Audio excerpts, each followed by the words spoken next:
I got money now! Tonight will be financed by the shit I couldn't buy last year. I used to check my balance twice before I ordered one more beer. Had overdraft protection like a bodyguard who never showed. Every Friday hit my checking account and Monday left it bones. I learned to make $1 stretch till Washington was 6'4". Then somewhere in the wreckage I got real good at being wrong. Started buying everybody's panic while they couldn't sell it fast enough. I got money now. Tell the landlord kiss my ass.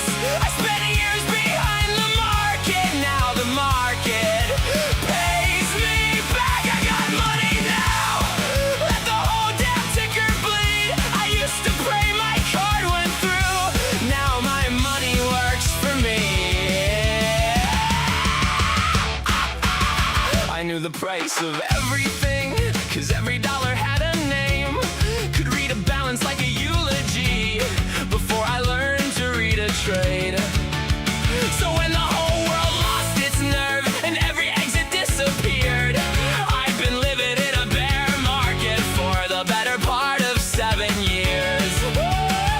I bought fear wholesale, sold confidence retail, turned a graveyard of positions into something I could someday sell. I got money now. Tell the landlord kiss my ass. I spent years behind the market. Now the market pays me back. I got money now. Let the whole damn ticker bleed. I used to pray my card went through. Now my money works for me.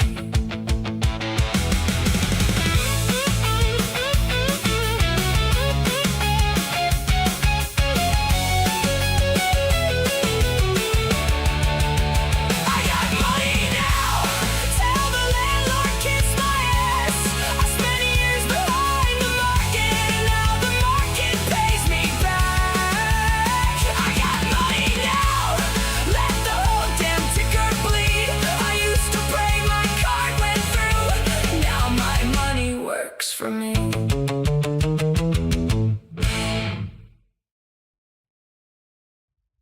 Oh, brother, oh, brother, oh, brother.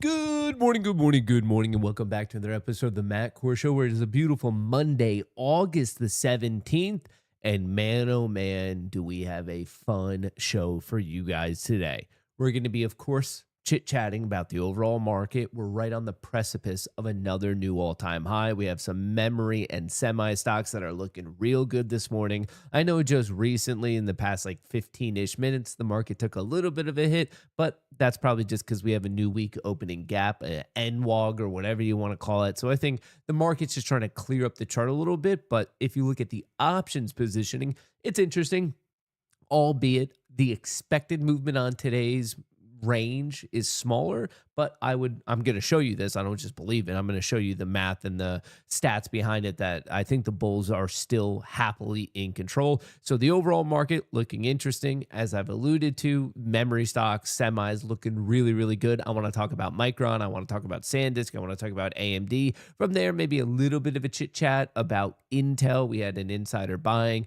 a little bit of a chit chat about SpaceX. So interesting stuff there.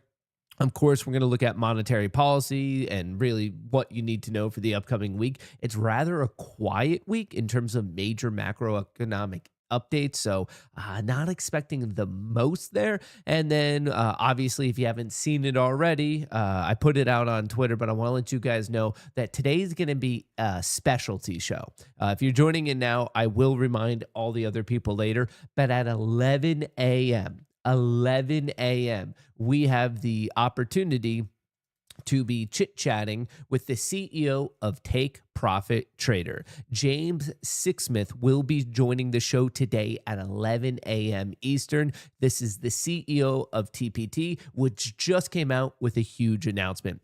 the evaluation period is no longer 5 days. They are moving it to 3 days. And to celebrate this, they're also doing 50% off, no activation fee. So they are doing a monster, I guess, discount day or deal on really what is awesome. Like, I think a lot of us on TPT, we would end up passing in 2 to 3 days, and then you just had to wait an extra 2 or 3 days for it to actually go live. So the fact that they're dropping it from 5 to 3 tells me that obviously the leadership team at TPT is listening to its user base. So that's going to be at 11 a.m. ET today. And if you guys want, you can come to this here. I'll copy and paste it. And if you want, let me know what questions you want me to ask them. You could just respond under this Twitter thread. I put it in Rumble chat. I put it in YouTube chat. My personal thoughts and bias of what to get into is obviously here. We like to do a lot of our decision making based on ideally quality stats rather than degen actions, ideally, quote unquote. So I personally want to get into the weeds about, hey, man, you have a lot of users on TPT with a lot of accounts. Can you break down where you see a sea of failure, where you see pockets of success, what's going on between people who are consistently getting payouts versus people who are consistently blowing accounts? So that's all happening today. Obviously, I have an entire thing of questions that are on my mind, but if there's something that you guys, you're like, man, I would love to know this about TPT. I would love to know this about the prop industry. I would love to know this about where the prop industry is going, whatever it may be, post your questions right there. I just dropped it in the chat. That's happening at 11 a.m. ET today. Also, if you guys can help me out, smash out with a retweet just so we have more people to know that that is happening. So right now, coming back to the overall market, the SPY is pretty much at the closing value from Friday. The Qs are a bit higher. In fact, at one point today, it looked like we were going to get a bit of a gap up. But what's interesting about it is if you looked at the futures market coming back to 6 p.m. ET last night, we actually had a gap up that is still not filled on NQ. So I'm really watching 154, which would close that new week opening gap. So for those of you who are like, hey man, like what's going on? This was looking pretty bullish, higher highs, higher lows, strong Sunday evening action, strong Monday morning action. What happened here? We started to break down between 8 and 820. Overall, I'm still going to prove to you that I strongly believe the bulls are in control. Just one little small structural note, there is still a gap on NQ from that 6 p.m. open to really the Friday close. And if you want to mark your charts on it for NQ, that is at 154. So, of course, we'll circle back to that. The overall situation is very strong. We're right in that realm of new record highs for the S&P 500. So we got to dive into the things that are going to be impacting it or not. But hang on, ask him if he would retain $1 million payout from a user. I don't think that they would, and I don't think I could be asking that question for obvious reasons. Good morning. Have a great week. No, you have a great week. All right. So you pay $100,000 to get the earliest access to the president possible on True Social. And a logical question is, what in the world do you get for that $100,000? Well, we're starting to find out.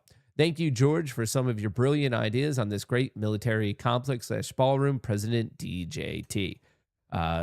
Obviously, live video of President Trump speaking with President George Washington, getting a little into the architecture, breaking it down. And like I said, you could get that a minute or two before everyone else by just paying $100,000 a month.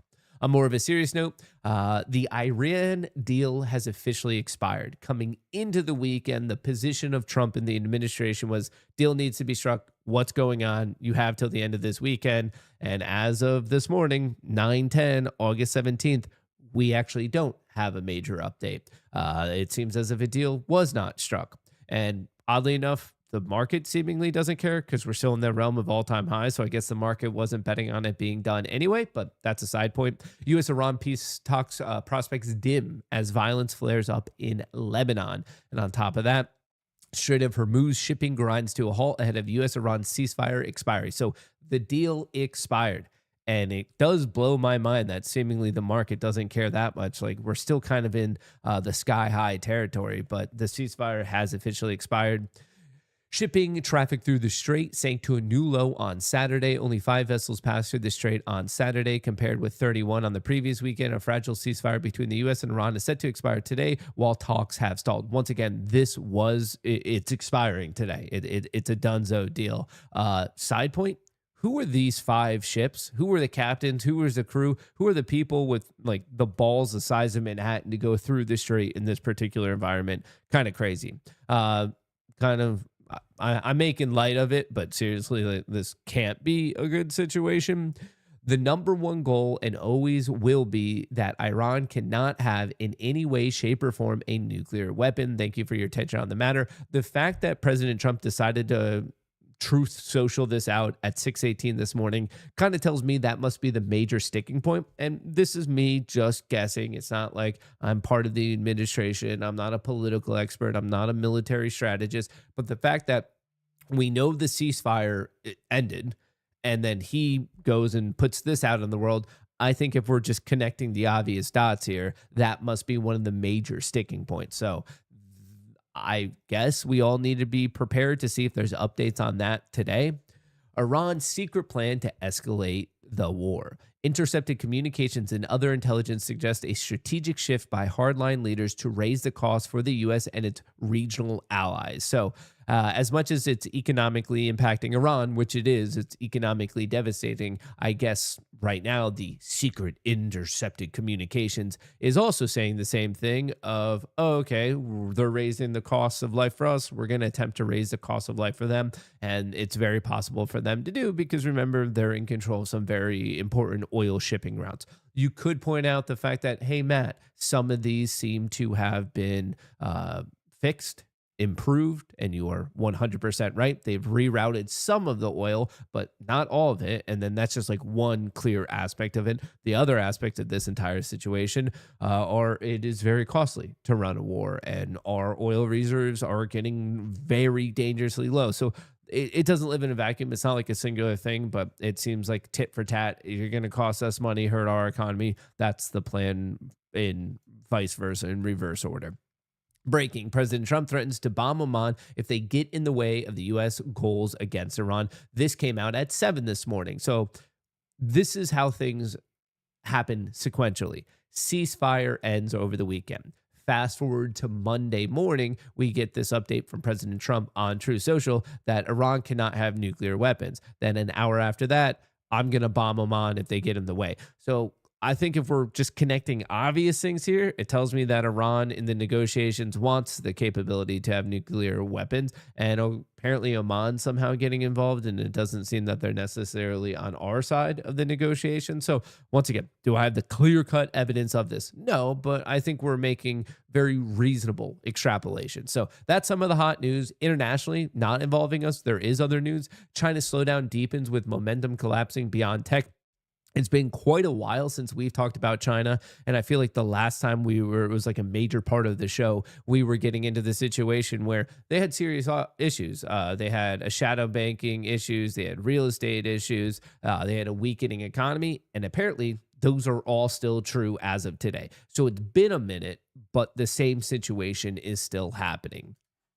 China's economy slows further in July as retail sales barely grow. Investment slump steepens. Retail sales grew 0.6% in July from a year earlier, missing the estimate of 1.6. So a sizable miss, not just a slight miss.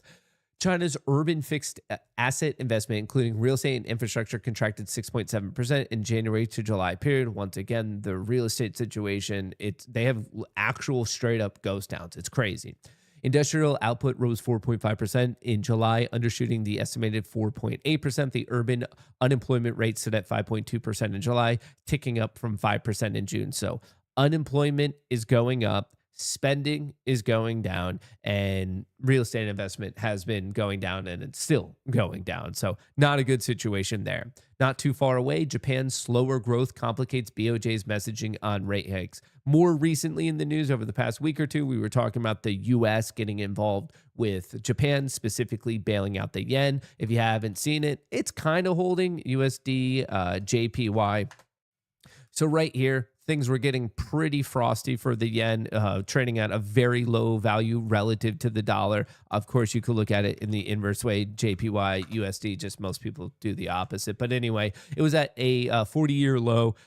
The government of both Japan and the U.S. stepped in, and that was the famous photo from Besant, basically buy 10 to $15 billion of yen. It got a pop on that, and then it came down a little bit, showed life. People were like, okay, yeah, this will be fine. And now recently everyone's saying, is this whole situation sticking? And it turns out it's getting more complicated. Now you might care, you might not care about Japan and Japan's economy, but what you should care about is the US's economy, because remember, Japan, as countries go, is one of the largest owners of US treasuries. And that is happening as our bond prices are trading extremely low and our yields are extremely high. So recently we got some inflation data that's kind of helped us, at least in the month of September. Fed decision in September, 74% chance of maintaining the rate. Before this, it was about 52% chance of getting a 25 bips rate hike. Now, when inflation came in lower than expected, we got CPI and PPI. When those came in lower than expected, that's when the odds of the maintaining rate started to spike. So, okay, we got good news there. But the question is for how long, especially when we have craziness in Iran. We have craziness in Oman, Lebanon. We have craziness in Japan and in China. The question is, we're going to be fine in the month of August because there's no FOMC meeting in August, but there is the Jackson Hole Symposium. I just want to remind you all of that. In September, it seems like we're going to be getting by as long as the next round of inflation reports aren't horrible, which I don't think many people expect them to be, but you never know. The question is, what's going to be happening after that? Specifically November and December. Are we going to be able to get through that whole area? Another piece of the puzzle complicating the situation, AI debt sales are keeping U.S. Treasury yields high. So as much as we might be talking about the job market, bond prices and yields and what's going on with the government debt, remember, another aspect of this, none of it lives in a vacuum, is what is happening with AI. Corporate offerings reach almost 1.5 trillion year to date, up 36% from a year earlier. So just what we see going on, the craziness of AI itself is also kind of keeping yields extraordinarily high. So just another aspect of this very, very complicated web we have going. Speaking of AI, we're in earnings season. There's not the biggest AI names. Home Depot reports tomorrow. Klarna reports tomorrow. This is all on my Twitter page. If you just need this little cheat sheet, it's free for everyone. On Wednesday, Target, TJX, Lowe's, you might care about that.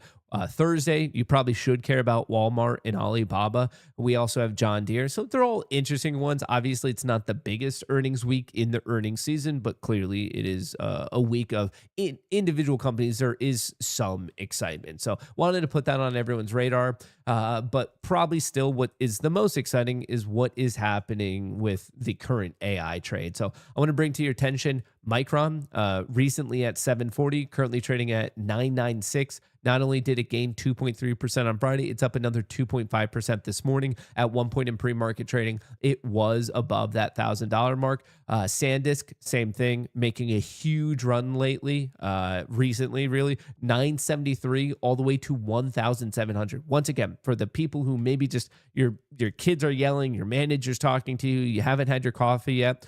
From July 29th, SanDisk was trading at 970. It is at 1,700 as of today. And we're fast forwarding by 2.5 weeks. So SanDisk, Micron, memory stocks, MU, SanDisk, they are absolutely crushing it, recovering this whole cloud. And the crazy thing here is, as much as it's gone up, it potentially has some serious distance to go. So Micron, SanDisk, as of now, looking pretty good, but they're not the only ones.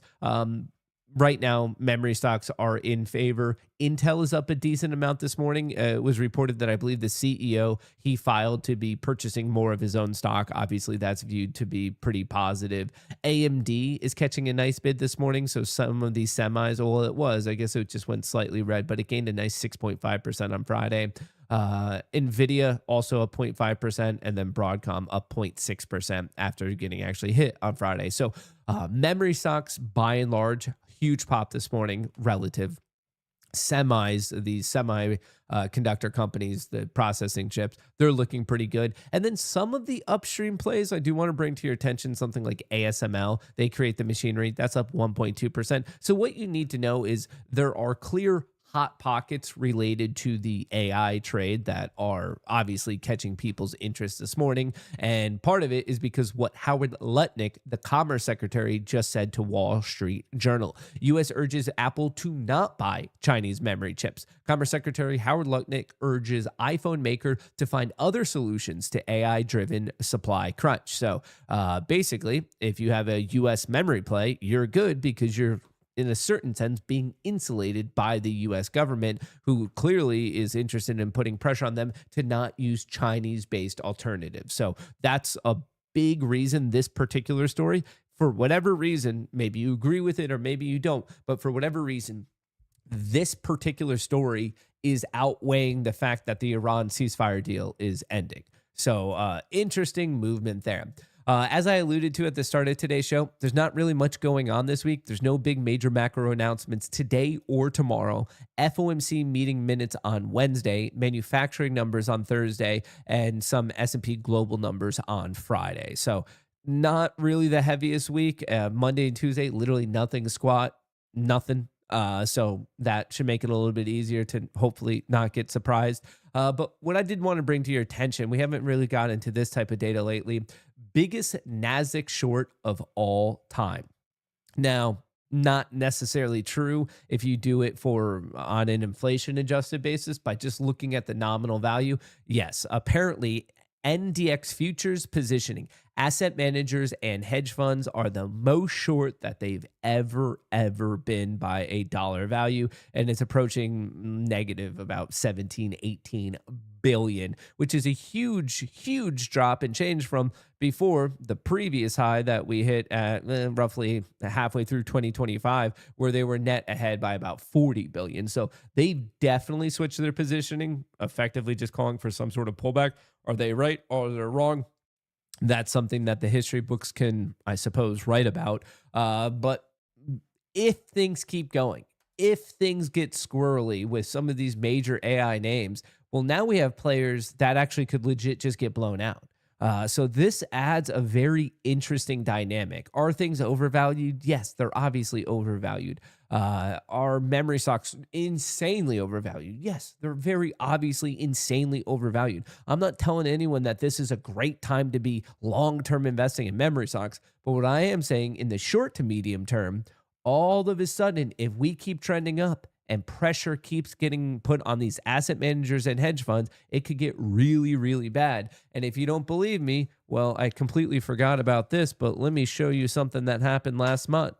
Jane Street, thought to be a god on Wall Street.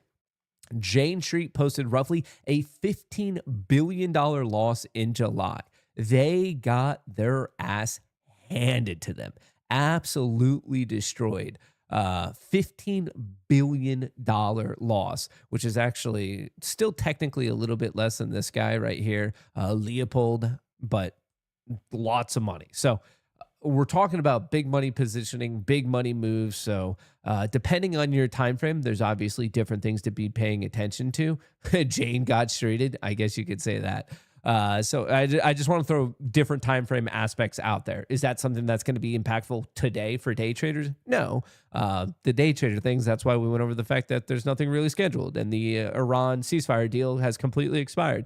So depending on the trader or investor you are, obviously, please use the appropriate time frame. Please use the appropriate information related to said time frame. If you haven't already, sign up for the newsletter. It's 100% free. It's always been free, always will be free. Every single Sunday, I break down what's going on in the market. I give you that little cheat sheet for earnings, like I said, free. And then I give you all the major macroeconomic announcements for the upcoming week. Today, tomorrow, there's nothing going on. But I also give you seasonality, which I think this is kind of interesting. So if you look at today, and look at the last 30 years worth of information, this is what your equity curve would look like if you bought at open, sold at close on the S&P 500 futures market. You would slowly but surely trending up. Did you win every year? No, you won about 2 out of every 3 years. But what's interesting is not only do you win slightly more often than you lose, when you win with bigger size. There was a period of just sideways action, but recently in the past 7 to 10 years, this has clearly been a day dominated by the bulls. Now, when you hear this information, is that a guarantee? No, I'm giving you the odds, and this is just one way to look at the market. This is just seasonality. There's other things to consider, options positioning, major announcements. Yes, there's other things to consider, but for those of you who actually consider seasonality, I just want you to know that today's dominated by the bulls. Tomorrow's a bit more neutral. Wednesday's a bit more bearish. If you look at Thursday, that's leaning bearish, like lightly bearish. And then Friday, it's another neutral day. So the whole week itself, and this is common of the month of August, it's kind of choppy, it's kind of sideways. But for today, uniquely, it is dominated by the bulls. So I wanted to put that on your radar. All right, folks, the market is going to be opening in about 3 minutes. So I need to do my job and kind of break down some of these major levels. And you're going to notice that there's some negative gamma considerably above, but mainly positive gamma below. So what is today? Today is a day where we just clearly have support beneath. There's very evident support at 775. There's very evident support at 7755. And on a bounce off of either of these, I'd be looking for the play to 800 and then from there 810, which is literally where we ran into some issues Friday of last week. There's today's range, the expected move today is very, very small. That doesn't mean that it's going to be small, but I'm just letting you know the big money bets are not looking for that much. Like just the implied vol of the day is very small. If we get going, yeah, okay, let's say there's a big announcement that actually, the Iran ceasefire did expire, but that's because we came up with the deal and everything is hunky-dory. Shout out. If something like that happens, well, then we can start looking at some of these clear negative gamma nodes above. 7850, I mean, that is a 94 percentile play. We have some long calls all the way up there. So someone, once again, this is 0 DT. This is not for the week. This is a 0 DT position. Looking at 7850, reach target would be 7875. So target 1, target 2. Well, I should say reach target 1, reach target 2. My actual targets would be 800, 810, 820, and then these are my reach targets. In terms of support, obviously huge support at 775, a big support at 7755. Generally, they play the $50 or $25 increments. I find this one interesting that they're structured at 55 instead of 50, but just wanted to put that out there. And then you also have some support at 7725, but I don't think that's really going to be coming into question today. So just wanted you guys to know about that. When the market opens, we could do some, while the market is opening the first couple minutes, we can do some daily chart review. But if you're just joining right now, I do want to let you know that we have a specialty show today. Generally, we stream from 9 to 11, 9 to 9:30 is market prep, 9:30 to 11 is active trading, and then the show's done at 11. Today at 11, we're going to keep going because we're going to be interviewing the CEO of Take Profit Trader, Mr. James Sixsmith. This is the founder and the CEO of Take Profit Trader, one of my favorite firms to trade on, to work with, and I know it's a favorite amongst you guys as well. So I just wanted to put that out there. He's coming on at 11, and if you have any questions that you want me to ask him, just comment it on this Twitter thread. So you could come to my Twitter page. It's pinned to the top of it at Matt_Kohrs. But once again, that is going down today. So if you're busy this morning and you want to come back, if you want to rewatch it a little bit later, I just want to let you know that we are interviewing the CEO of Take Profit Trader today at 11 a.m. Eastern. So I guess set an alarm for that. And also big news from them, their evaluation period is moving from 5 days to 3 days, and they're celebrating by doing a 50% off. So of course you could take advantage of that deal with code Goonie. Shout out to TPT. Only 3 days to pass and 50% off. Before it was 5 days to pass, 40% off. Now it's 3 days to pass and 50% off. And of course the same, no activation fee. So just wanted to throw that out there. And with that being said, hey, I know it was a long weekend where we were all banned from being in the world's largest casino. Alas, we are here. All is well, and it's about to let us in. It's about to let us do the crazy things. Broadcom, what else is up? Well, I guess we could look at SanDisk. SanDisk and Micron, these memory plays are going nuts. Going absolutely nuts. All right, 10 seconds. 10-second warning. Stick to your plan, stick to your sizing, take reasonable losses for your profits, do exactly what you should be doing. And other than that, best of luck. Dingity ding ding ding! The world's largest casino is now open. Best of luck to all. Play responsibly, and if not, have fun. All right. The casino is open. It is open. It is open. It is open. And my very first target would be 800 if this 85 to 75 region can hold. Once again, target 1, target 2, target 3 for the Bulls, for the Bears, target 1, target 2. But I think going beyond target 2 is unlikely today, but we're going to have to wait and see what the actual trading is. I do want to remind you, there is still a downside gap fill. There is still on NQ, there's actually various gap fills if you look at SPX and QQQ and those type of things. But I'm talking just from Sunday night futures market open, 6 p.m. last night to this moment, there's a gap all the way down to 30,154. That is something that everyone should be putting on their charts. You should be marking it out. You should be setting an alert. Is that going to get filled today? I have no idea. I do not have a crystal ball, but what I do have the ability to do is to do historic research on it and tell you that with high odds, this is most likely going to get filled today. The past couple times we've seen a new week opening gap. This is kind of an interesting data point, which it doesn't have that much statistical significance because the sampling is only 2 to 3. But they actually didn't, the most recent ones didn't get filled the first day. The most recent ones actually took a little bit. So I just want to throw that out to everyone that yes, the overall odds do suggest we're going to trade down to 30,154 today. Maybe we bounce off of it. I think that's an interesting play. But I do want to point out like the last 2 to 3, they took a little bit. So just want to throw that out to everyone. Someone asked about the SPX gap. There was no gap on SPX unless I am blind. But I do not believe there was a gap on SPX. We just had this high. I have the SPX gap already closed just a bit ago. There was no gap on SPX. I don't know what you're talking about. Right here. We opened within the high and the low. Like right here where my cursor is, this is the opening print at around 7,790, which was within the high and the low of the previous day. There was no gap. So I have the SPX gap already closed just a bit ago. There was no gap on SPX. You might be talking about ES, which is a different story. We could do a quick analysis on that. On ES, it was filled at 840. On ES, it was filled right here. You would go to the closing print right there around 802, and it got filled around 840 this morning. So ES had a gap, but SPX did not. Just to clarify, but NQ still very much does have a gap, and it looks as if maybe we're going for it and going for it rather rapidly. Is that the play of the day? Just playing it for this gap fill? Little failed breakout there. Try to get going, got smacked. I actually don't mind that short at 210.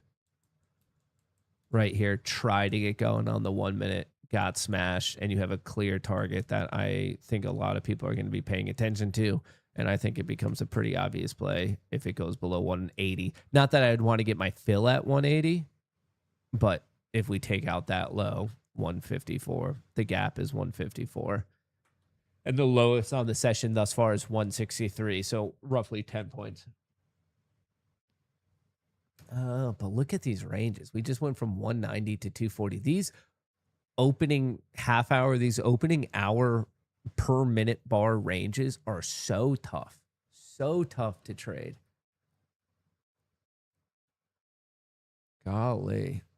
Oh, by the way, here's my accounts. I did a quick little scout trade on TPT just because I needed one more day to pass. So I have that. And then here are all my other accounts just showing you that I was being a good boy. I was being disciplined, and I did not break my rules by just randomly trading this morning. Even though I wanted to be completely honest, I did not do that. So, hey, that's good. We're sometimes following rules. Every once in a while, we could be a little bit disciplined. All right, let's get the VWAPs. Yeah, it does look like this is getting ready to go. The question is, will it happen now, or is it going to happen later? Will it happen now, or will it happen later? Yeah. If it cracks this 180, 190 zone, to me, it's a pretty evident play. We'll see. We'll see if that call out's right. If you take it, I wish you the best of luck. I'm personally not taking it because I'm trying to be disciplined, but obviously, just so you know, if you're looking for a level to take your profits, the gap fill is at 154. I believe that was the closing value. Yeah, 154. So for me, if I had to play it, I'd probably take it off at like 160, maybe like 157. I'd front run it a little bit just in case other people front run it. I don't want it to get that close to my target just to bounce anyway, even though it probably will hit. Personally, I think when you're playing those gaps, especially if you're already up that much money, do you really need those couple extra points when the risk of the reversal, like, just not necessarily worth it in my opinion. Something's a little off with the lighting. Hold tight.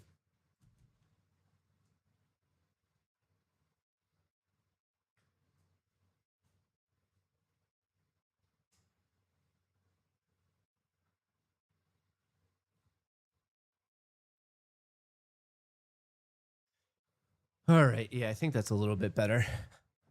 I had on an extra light that I guess I didn't necessarily like. All right. All right. All right. All right. SanDisk is looking good. I wish I played SanDisk. I played Micron instead. I like the daily chart setup better on Micron, but from a return perspective, SanDisk is crushing. But fear not, I'm still catching this one. I'm still riding it. Everyone in the Discord knows I'm in this play. I'm up about 82%, up about $7,000. Absolutely crushing Micron. And the best part is I have time. This is not for August 18th, which would be tomorrow. I have an entire month, and your boy's already crushing. So riding that. I have a couple other live plays as well. How are those ones doing? I think one should be up and one should be down. I wish they were all up. Okay, I'm break even on one, up on one, and down on one. But the net situation is positive. Oh, I am down on a Vodgo from this drop on Friday. If it can recover today or tomorrow, I wouldn't mind that. Back above 415, really back above 425, and I'd be pretty happy. Crushing it on Micron. I'm jealous I missed SanDisk. Just it has a bigger percentage return. But when I got into Micron, it just had a stronger daily chart, so I don't mind it. Lamb Research, would like for that to go. Netflix, I'm praying it can actually hold this breakout. NVIDIA, slightly green, just be extending its lead as the most valuable company in the world. Meta, actually looking pretty weak. I'm not actively trading Meta, but I still believe this is one of the best long-term investments in the market at the moment. Microsoft just taking a bit of a breather after a huge pop. Rumble continuing to go green ever since its very good earnings. SpaceX also trying to recover. It is back above the IPO pricing, but not above the debut. AMD was very green on Friday, was even more green in pre-market, losing a little bit right now, but overall looking decent. Apple seemingly undecided. Tesla clearly in the short-term bearish. I'm still long-term interested in it, still long-term bull on it. Palantir still holding this amazing pop from its very, very good earnings. Intel was up. I guess it's retesting the daily 50 EMA. The reason it was up in pre-market trading was, I believe, the CEO, and if it wasn't the CEO, it was an insider, filed to buy more of their own stock. Amazon giving it back ever since popping to the all-time high after its earnings. Google doing nothing. TSM trying to hold the cloud breakout. Hut not looking good. Marvel. This is another one benefiting from the comment of Howard Lutnick this morning, but Marvel trying to hold that breakout, kind of looking like Lamb Research. ASML, this is upstream. This is a company that creates the machinery for chips. So the machinery used by TSM to fabricate the chips designed by whoever, AMD, NVIDIA, Avago. So this is an upstream. They make the machinery for the world, and obviously it's been crushing. I'm in this stock heavily in the mid 700s. So this is in my investment account. No long-term or no short-term play on it at the moment. Salesforce, Oracle trying to get the breakout, potentially failing. That's exactly what Michael Burry wants. He announced a new short position on Oracle. Texas Roadhouse taking a breather after the all-time high. CoreWeave taking a breather after its big move from 60 up to 117. Coinbase doing nothing. MicroStrategy doing nothing. DJT red. AMC red because of dark pools. Bonds still going down. Yield still going up. Silver popped, pullback tested. There's not much more evident textbook entries than this one right now. Silver, it gets destroyed. It recovers. It takes out previous highs. That previous high was support, resistance, breaks out, retests. That resistance, which was support, turns into support again. It doesn't get more evident than this. The cloud, the momentum is pushing from bearish to bullish, minimal risk, high reward. Like, that's just, plays don't get more set up than what silver is screaming in our face right now. Gold never really got that pullback as much. It pulled back to this breakout, but same thing overall, like general vibes. Oil, indecisive, doesn't know which way it wants to break, probably waiting for the update from Iran. Our penny stock pump and dumps are still dumping. Cast dump, TGHL, actually getting its third pop. I think that's going to get dumped. SDOT, we've been really watching this one ever since 23. It's trading at 10. ZYBT, 2 pops, getting killed. PN already got destroyed. We talked about this one at 13. It's trading at 2. ADVB, we talked about this one at 16, trading at 8. Gem, I love this one. Cayman Holdings Limited. We talked about it at this pop to 5. Hasn't gone down as much as I thought, but even more interesting back here at 35. EHGO, another one. This one was tough to catch because it was a one-day affair. W buy, same thing, pump, dump, tough one to catch. AMIX, this one we talked about at 11.50, trading at 6.70. So the pump and dumps are still doing what we expect them to do all the time, which this is your weekly reminder to not chase pump and dumps. It does not end well. If you want to play shitty penny stocks, your odds are going to greatly increase if you're on the short side. That's just how it works. They are shitty penny stocks for a reason, because they're not good companies. Every once in a while, you can find a diamond in the rough. That does exist. But that's just an outlier to the general trend. And if you think that you're going to always be able to just exclusively trade the outliers, like, good luck. Good luck. Good luck. Someone said, Netflix, what are we doing? Apparently not much. Pershing Square's Bill Ackman just announced that it is now part of their portfolio. He's getting back into it. I like it for the medium term here. Long-term investment, I would have to do a better dive into the fundamentals. But in terms of the medium term, I just think it's so beaten up. I'm looking for some classic mean reversion, and I am playing that as well. Actually, how am I doing on that? Break even on Netflix. I have a medium-term play on Netflix at this moment in time. Silver going bullish, mate. I think I heard you right. In my opinion, the technical setup, the geometry of the risk reward right now does favor the bulls. I'm not saying that I love to be a long-term silver investor, but the setup is minimal risk for the bulls with high reward. And that's what I like to play time and time again. That's what I try to end up doing time and time again. What do we have here? Already been to Lake Tahoe, jealous. Back from the Tetons. Dude, you guys are taking Spider-Man with a ladder attack on AMC. Yeah, remember, when AMC goes down, it's only because the trades are being lost in the dark pool. No other thing. Still bullish on Broadcom. Yeah, I'm not a fan of how much it got hit on Friday. I'd be a little more worried. Like, we have a clear area of support. We'll call it 380-ish, but see all this support. I'm looking for that to hold. If that breaks, I have to get out of the trade, obviously. I'm hoping for a bounce right here. I mean, I was recently looking at this. It pops, goes it crushes, earnings, it gets crushed, flat, starts to wake up, and I think, okay, great, upside gap fill. Took a hit on Friday. I think it was a little bit extreme. I'm just hoping that this resistance turns into support. So I'm hoping that this is just a reasonable check and we bounce out of here. But of course, if we start to break down, I'm just going to drop the play. That's just what you have to do. That's just simply what you have to do. All right, returning to... Oh, got rejected right there.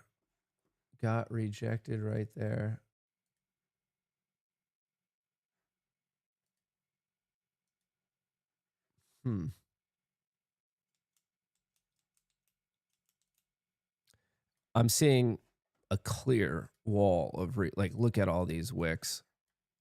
Why is that not working?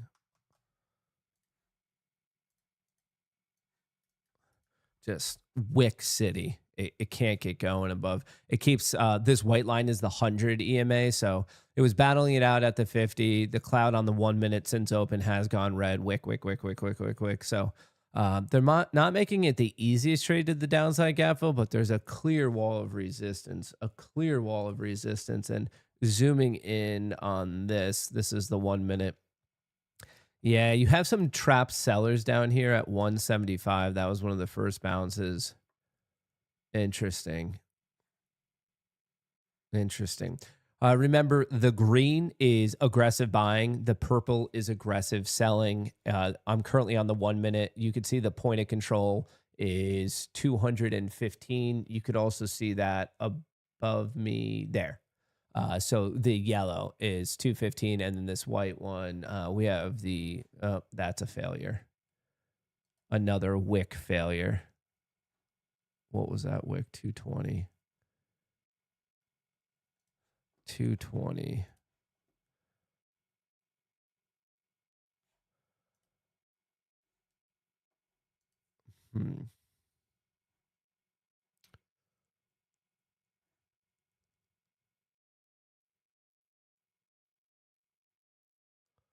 Another failure. Another wick right there. It just popped up on the 1 minute. Smacked at RTH VWAP.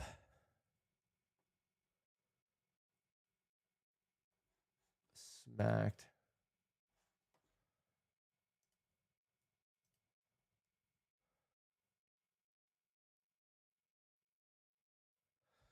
Oh, what time is it? 9:46.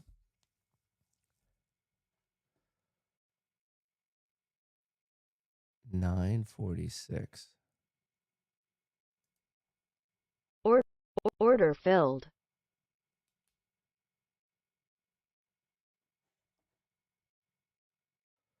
Order filled. Something, the scalp worked, but something weird happened. I don't know. Anyway, took that scalp. We're 1 for 1 on the day. We're 1 for 1.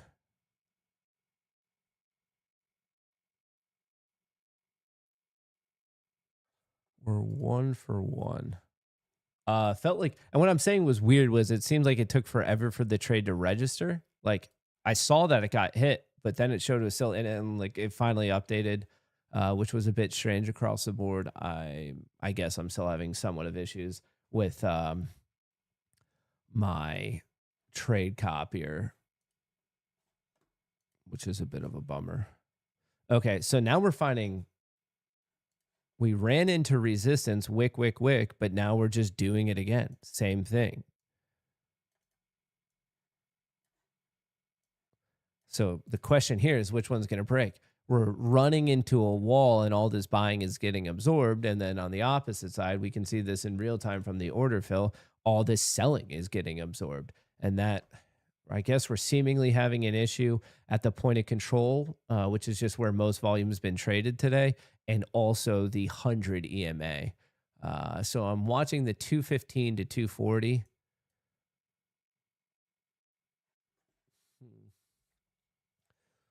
Which way are we going? Is it actually going to break this? Two very important regions. Which one gives way first? Which one gives way first? All right, another attempt.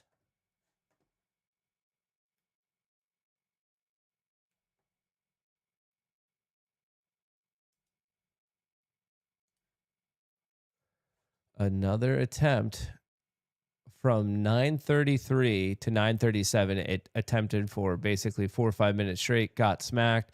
Then we tried from 9:41 to 9:43, got smacked. But the opposite can also be said. Every single time we dipped, it popped, dip, pop, dip, pop. So we do have a succession of lower highs, but this recent low is a higher low. Will it matter? We'll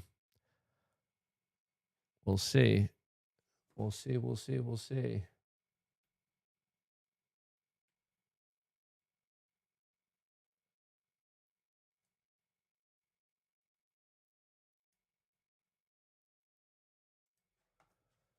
All right. 3 minutes up, 3 minutes down. 3 minutes down, 3 minutes up. 3 minutes down, 3 minutes up. Let's see. Are we at some important VWAP? The session VWAP is 236. RTH VWAP is 212. Let's take a look at order flow to see if we can discern anything. The downside gap fill is still there on NQ. Here's a look at flow thus far in the day. Let me put all the deltas together.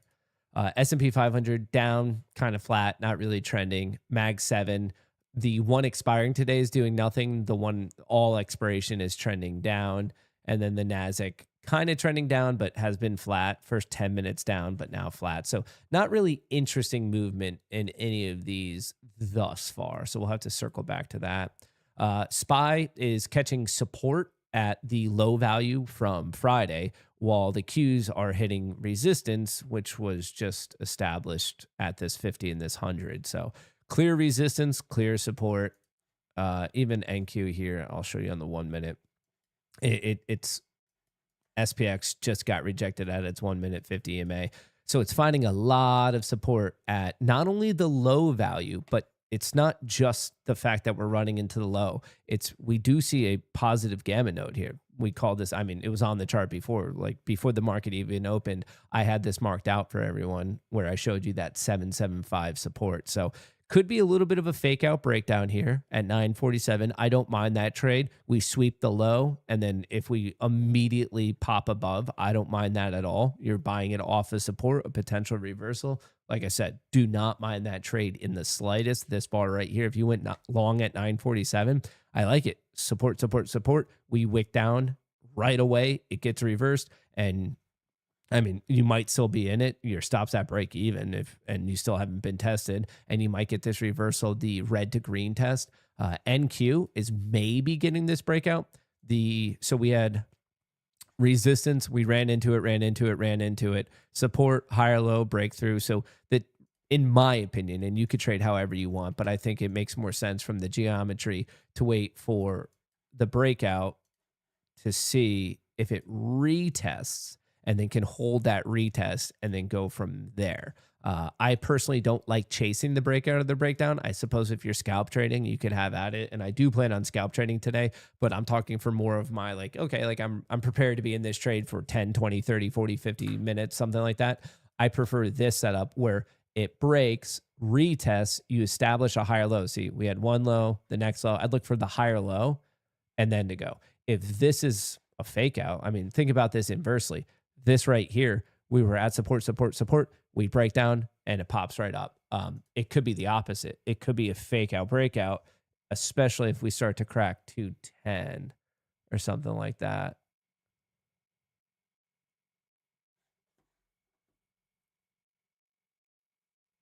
Actually, what is that low? That low's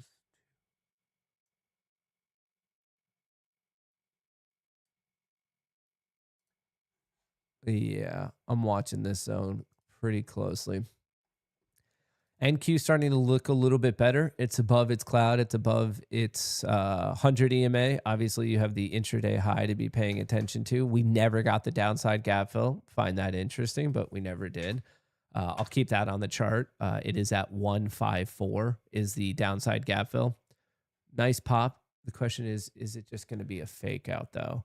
SPX is showing something a little bit different. It ran right into this wall at its 1 minute 50 EMA. Tried to fight, but thus far not looking the best. And we're at that key positive gamma node. It was positive gamma. It's now switching to negative. So the support we had at 77.5 is starting to disappear. You have negative gamma from 779 down to 7760. So we could pretty easily cut through this entire region. Once again, 7790 down to 7760. So that's just above the closing value where my cursor is on top, all the way down to where my cursor is now. So this whole zone, 90 to 60, this white box on the left side of my screen, that's all negative gamma. Remember, negative gamma is not inherently bullish or bearish. It just suggests that whichever way you're going, you can keep going relatively easy because the market makers are going to be supportive of that movement. And then outside of those bounds are when we run into positive gamma. That's when we run into positive gamma. All right. Some buyers. All right. That might be the retest. I'd prefer to take a little bit longer. I honestly, I would have preferred this break go to 266. Then we come back down and find support here. Would have preferred, but we'll see. Maybe the setup will still be there. 1 minute trying to go bullish. 5 minute is battling it out. 10 minute is still bearish. 30 minute trying to save itself. This is kind of a messy setup. Please be careful. 1 minute, 5 minute, 10 minute, 30 minute. So I know the NQ is waking up, and maybe NQ is quote unquote the right one. It might end up being the leader today. Side note, I see a lot of people talking about like one index leading the other index as if it's like a ruler written in stone. When you see that type of stuff, please understand they have no fucking clue what they're talking about. When they're like, oh my God, NQ always leads or YM always leads. No, it doesn't. It can flip back and forth. And it can actually flip during the day. I've recently been seeing more about that of people are like, oh my God, like I took that trade because like whatever, NQ has to lead, so I'm long SPX. It doesn't have to do shit. And I see people talk about that, and it's just statistically inaccurate. So please be careful if that's like a major like trading mantra or thought of yours. That's a very, very dangerous thought. Sometimes one's lead and it can switch. It can definitely switch. All right. Where are we getting? This might be a fake out here.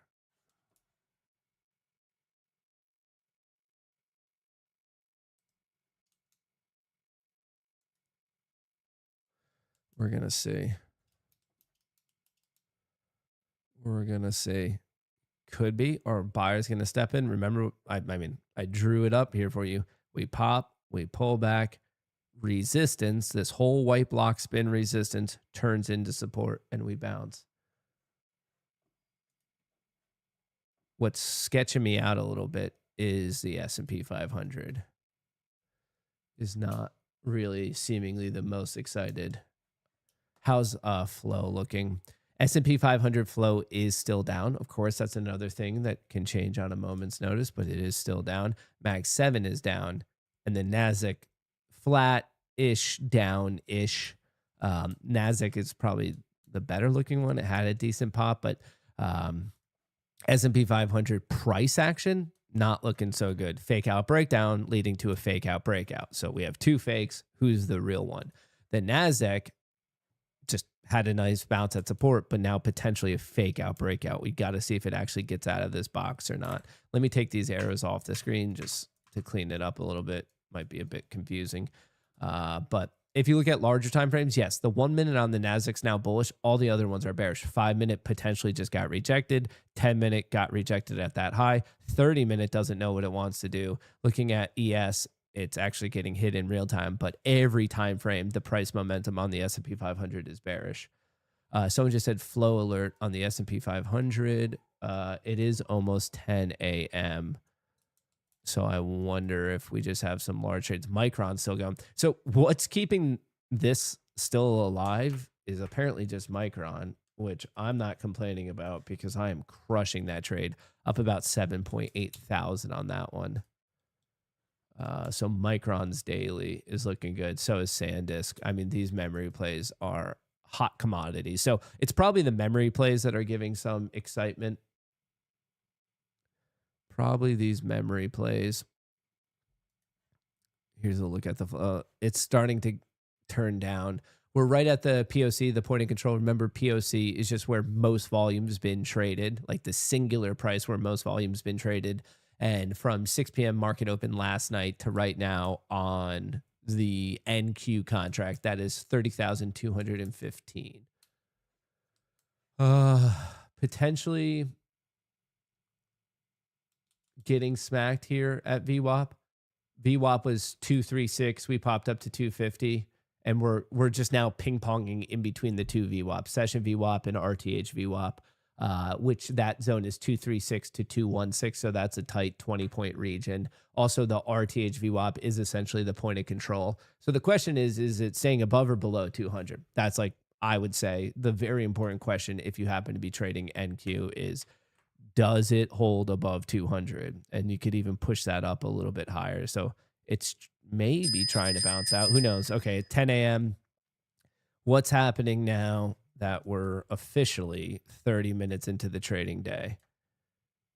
Now that we're officially 30 minutes in, it keeps running. VWAP is 235. So the top of the box is VWAP roughly, and the bottom of the box is another VWAP. So this recent range that we're creating, which I have no idea which way it's going to break. If options flow has anything to say about it, it's going to be breaking down. Mag 7's going down, S&P 500's going down, but the Nasdaq is showing unique strength because of SanDisk and Micron right now. So MU skyrocketing, SanDisk. So even though the SPY just made a fresh low, the SPY is literally at its intraday low while the Nasdaq is closer to its intraday high. So when people say one like leading the other, you don't know, like right now they're out of whack. One of them will prove to be the leader, but you have to just wait and be patient and see which one that one actually is. Oh, brother. Oh, brother. Oh, brother. Oh, brother. All right. Calm, cool, collected. SanDisk just ripping. Micron just ripping. Avago, I need that one to be much more green. Netflix, I'd like it for it to be more. Order filled.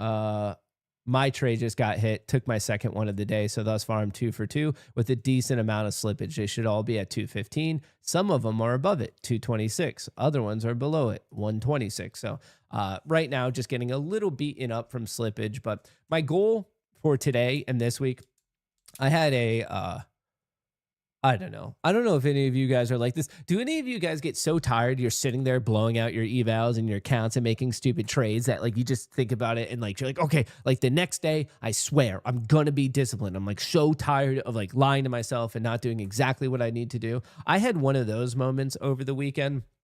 Not to share too much, but fuck it. Hey, we all have a parasocial relationship, so you guys might as well know more about my own life. But you guys know, obviously, I became a new father in the month of May too. He's doing healthy, by the way. He's doing great. He's amazing. He's the coolest little baby ever. Love him with all of my heart and then some.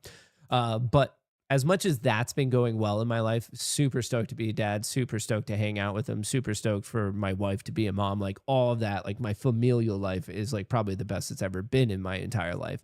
But I've obviously on a career perspective, when you take that much time off from social media, you get hit, you get punished, and they make it very, very evident that you're going to get punished, and they very evidently punish you. It's like no doubt about it.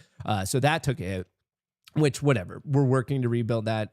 Week over week, the numbers are improving. Not too worried. It'll just happen. But my own trading, like I didn't really trade in the month of May. June and July got destroyed. August, I had flickers of doing what I needed to do, and then other moments of just, once again, getting destroyed. So it's kind of improving. But also with that, as like my trading has been like really suspect and just trading too much size, not following a system, like spazzing out, doing the wrong thing, and like also on top of it, just the last time I ever went to the gym, it was the day before my son was born. So I didn't have that discipline, that ritual, that habit of going to the gym. And when I'm the kind of person that when everything's going right, I do it all together. So like if I'm going to the gym, well, because I went to the gym, I'm going to diet. Because I dieted, I know I shouldn't have any alcohol. And then all of a sudden, because everything's going well, like you start to like do all the other things you're supposed to be doing. So I'm kind of like I live my life in a feast or famine kind of way. Like I feel like it's all either working together or literally none of it's working at all. So on that note, because I was not happy with Friday. If you guys were here on Friday, you know, I was just doing really stupid things with evals. I had good trades. They just didn't go my way. And instead of being reasonable about it and being like, okay, yeah, sometimes you just have losing trades, I decided like a angry toddler to just spaz out and be like, yeah, fuck this. So like that sucked. So anyway, I had one of these moments on either Friday or Saturday where I was like, okay, dude, you just gotta like stick to a core plan. If it works or if it doesn't work, you just have to have the discipline to mechanically, ideally with mechanical perfection, execute what your system is telling you to do. So that was a mindset. So that's what I'm trying to do rather than swinging it huge. Like I'm just trying to like be here and trade exactly what I know I should be trading. But on that note, I was like, all right, like maybe you should also stop being a fat fuck. So I didn't even know if I could run a mile yesterday. It was like 14 weeks of me doing absolutely nothing, folks, like truly absolutely nothing. Hang on. Do we have some movement here? So I didn't know if I could even run a mile. And yesterday, it's one of those things where you have a thought and before you know it, you're lacing up your shoes just to like see if you could do it. And before you knew it, I went out, I had my headphones in, I was going to listen to a little bit of music and I wanted to know like what I could do, what I couldn't do. Hang on. Order filled. All right, just lock that in. Another solid one on that clear rejection. That was so obvious. We break down, we come up, we retest. I went short. I probably should have been short around like 205, but whatever, it still worked. Popping it up. Thus our 3 for 3. Anyway, back to my story. I'm a fat fuck loser. Not only fitness wise, to especially relative to where I was, but also recently in my trading. So I decided like you got to do something right. You got to figure this out, and it's pretty evident. For the world of trading, just follow your system. For the world of fitness, just start working out and stop eating and drinking like shit. So anyway, I went out to go see if I could run a mile, and I was like legitimately concerned. I was like, Matt, like you're the heaviest you've ever been. Your cardio is the worst it's ever been. Like, do you think you could run a mile?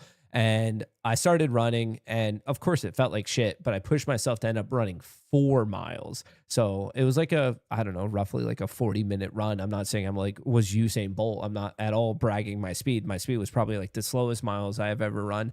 But I think that little mental win sometimes, I think that's important. I really, really do. I think sometimes you can like really, hang on. My point is that if you can get like one thing working in your life, I think you can like use that as a domino effect to get many things. I just got a really important message. Hang on. Hey, Matt, let's do a 50 account giveaway on the stream today. This is from, remember, we're doing this interview. This is from the CEO. Hey, Matt, let's do a 50 account giveaway for the stream today. 20 accounts, folks, 20 accounts. Okay. So we're going to turn this into a giveaway. It turns out, all you have to do is like, retweet, and follow. And we're giving away 20 of these TPT accounts. So that's how we're going to pick our 20 people. 20 accounts. All right. I just got the email, and actually I should respond to the email. I'm putting it in, I don't think I can edit this anymore. Can I quote tweet it? Quote tweet. Alert.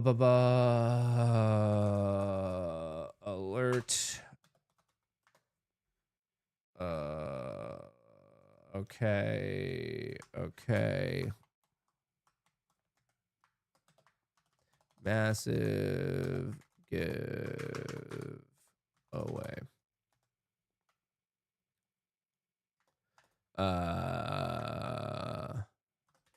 To celebrate, take parameters.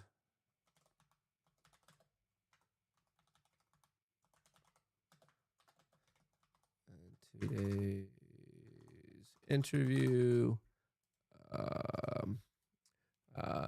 we will be giving away 20 TPT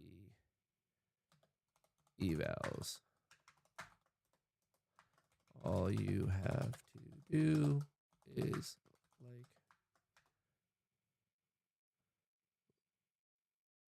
like, retweet, and follow. All you have to do is follow, like,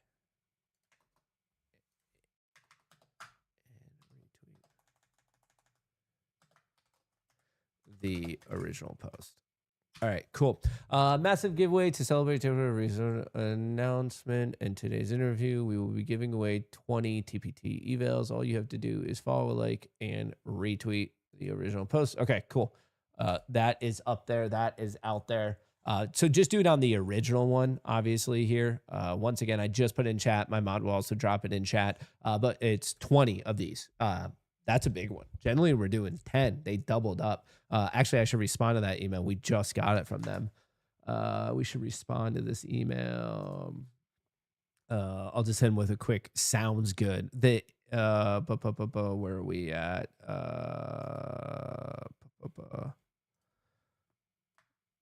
Sounds good.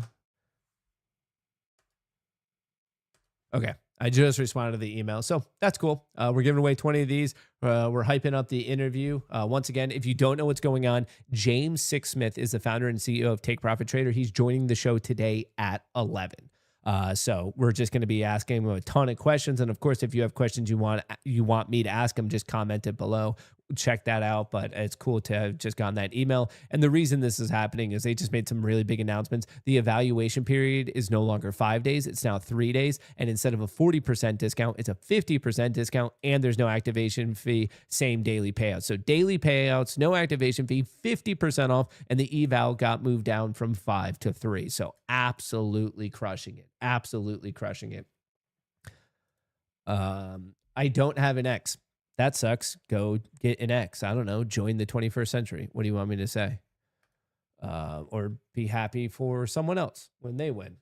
But I mean, you have time. I think you could figure out how to make it. Oh, actually, you have an hour. I think you can figure out how to make a Twitter account in that time. It could be your first like, retweet, and follow. All right, let me tag. I need the Discord to know about this just in case they don't.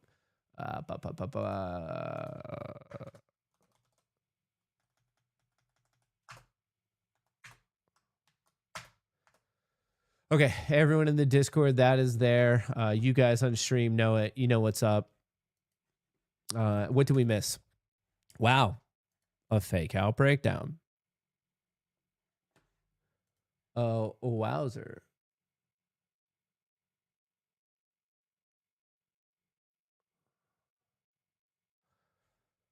Pop right up. How's it going to do in here?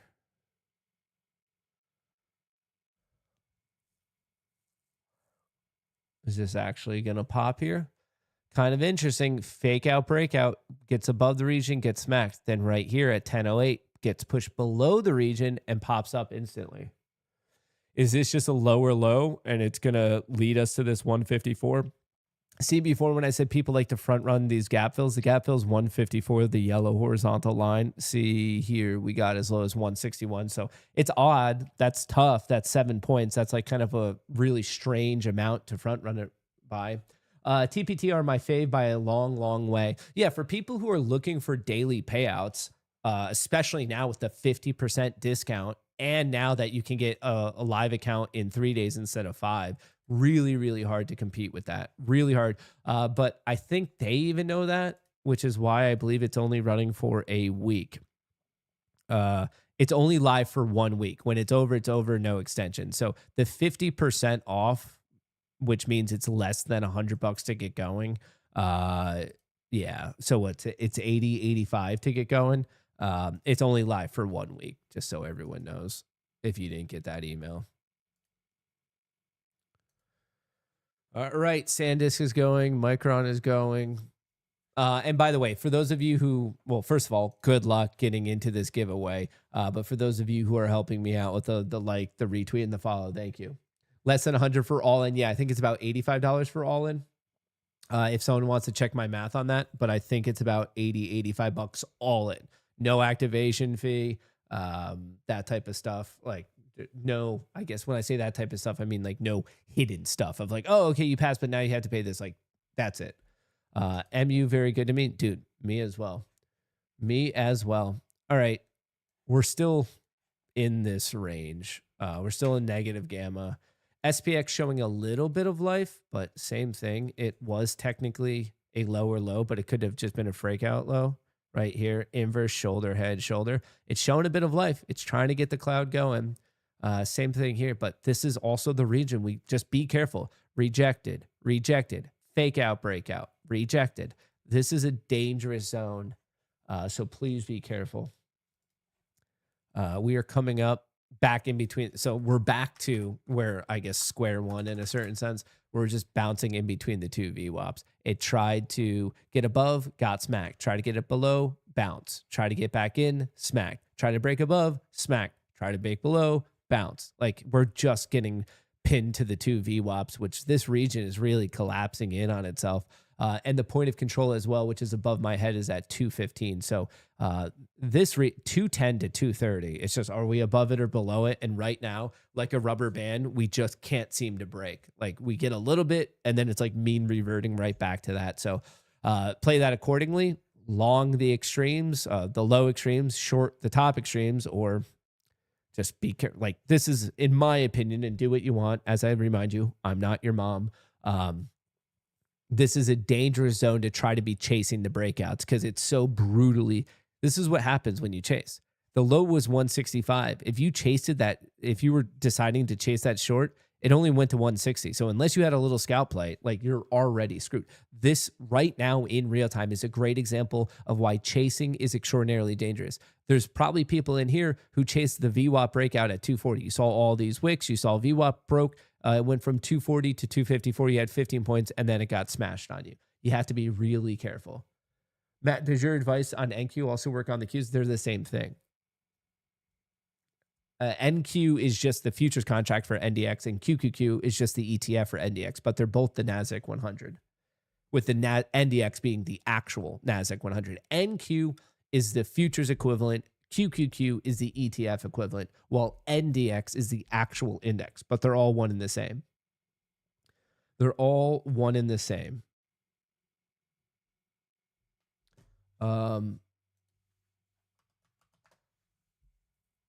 Man, we're giving away 20 of these. Folks, 20 account giveaway. 20 account. Yep, rejected. Rejected.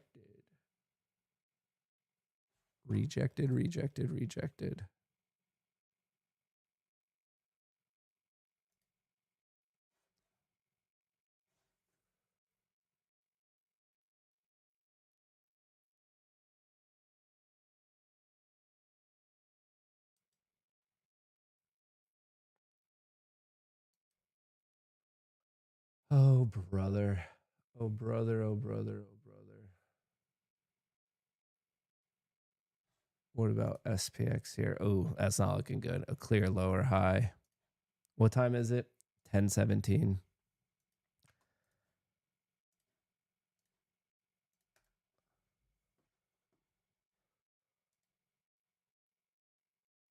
Having a tough time getting outside of these bounds, that's for sure. All the momentum seemingly holding bearish.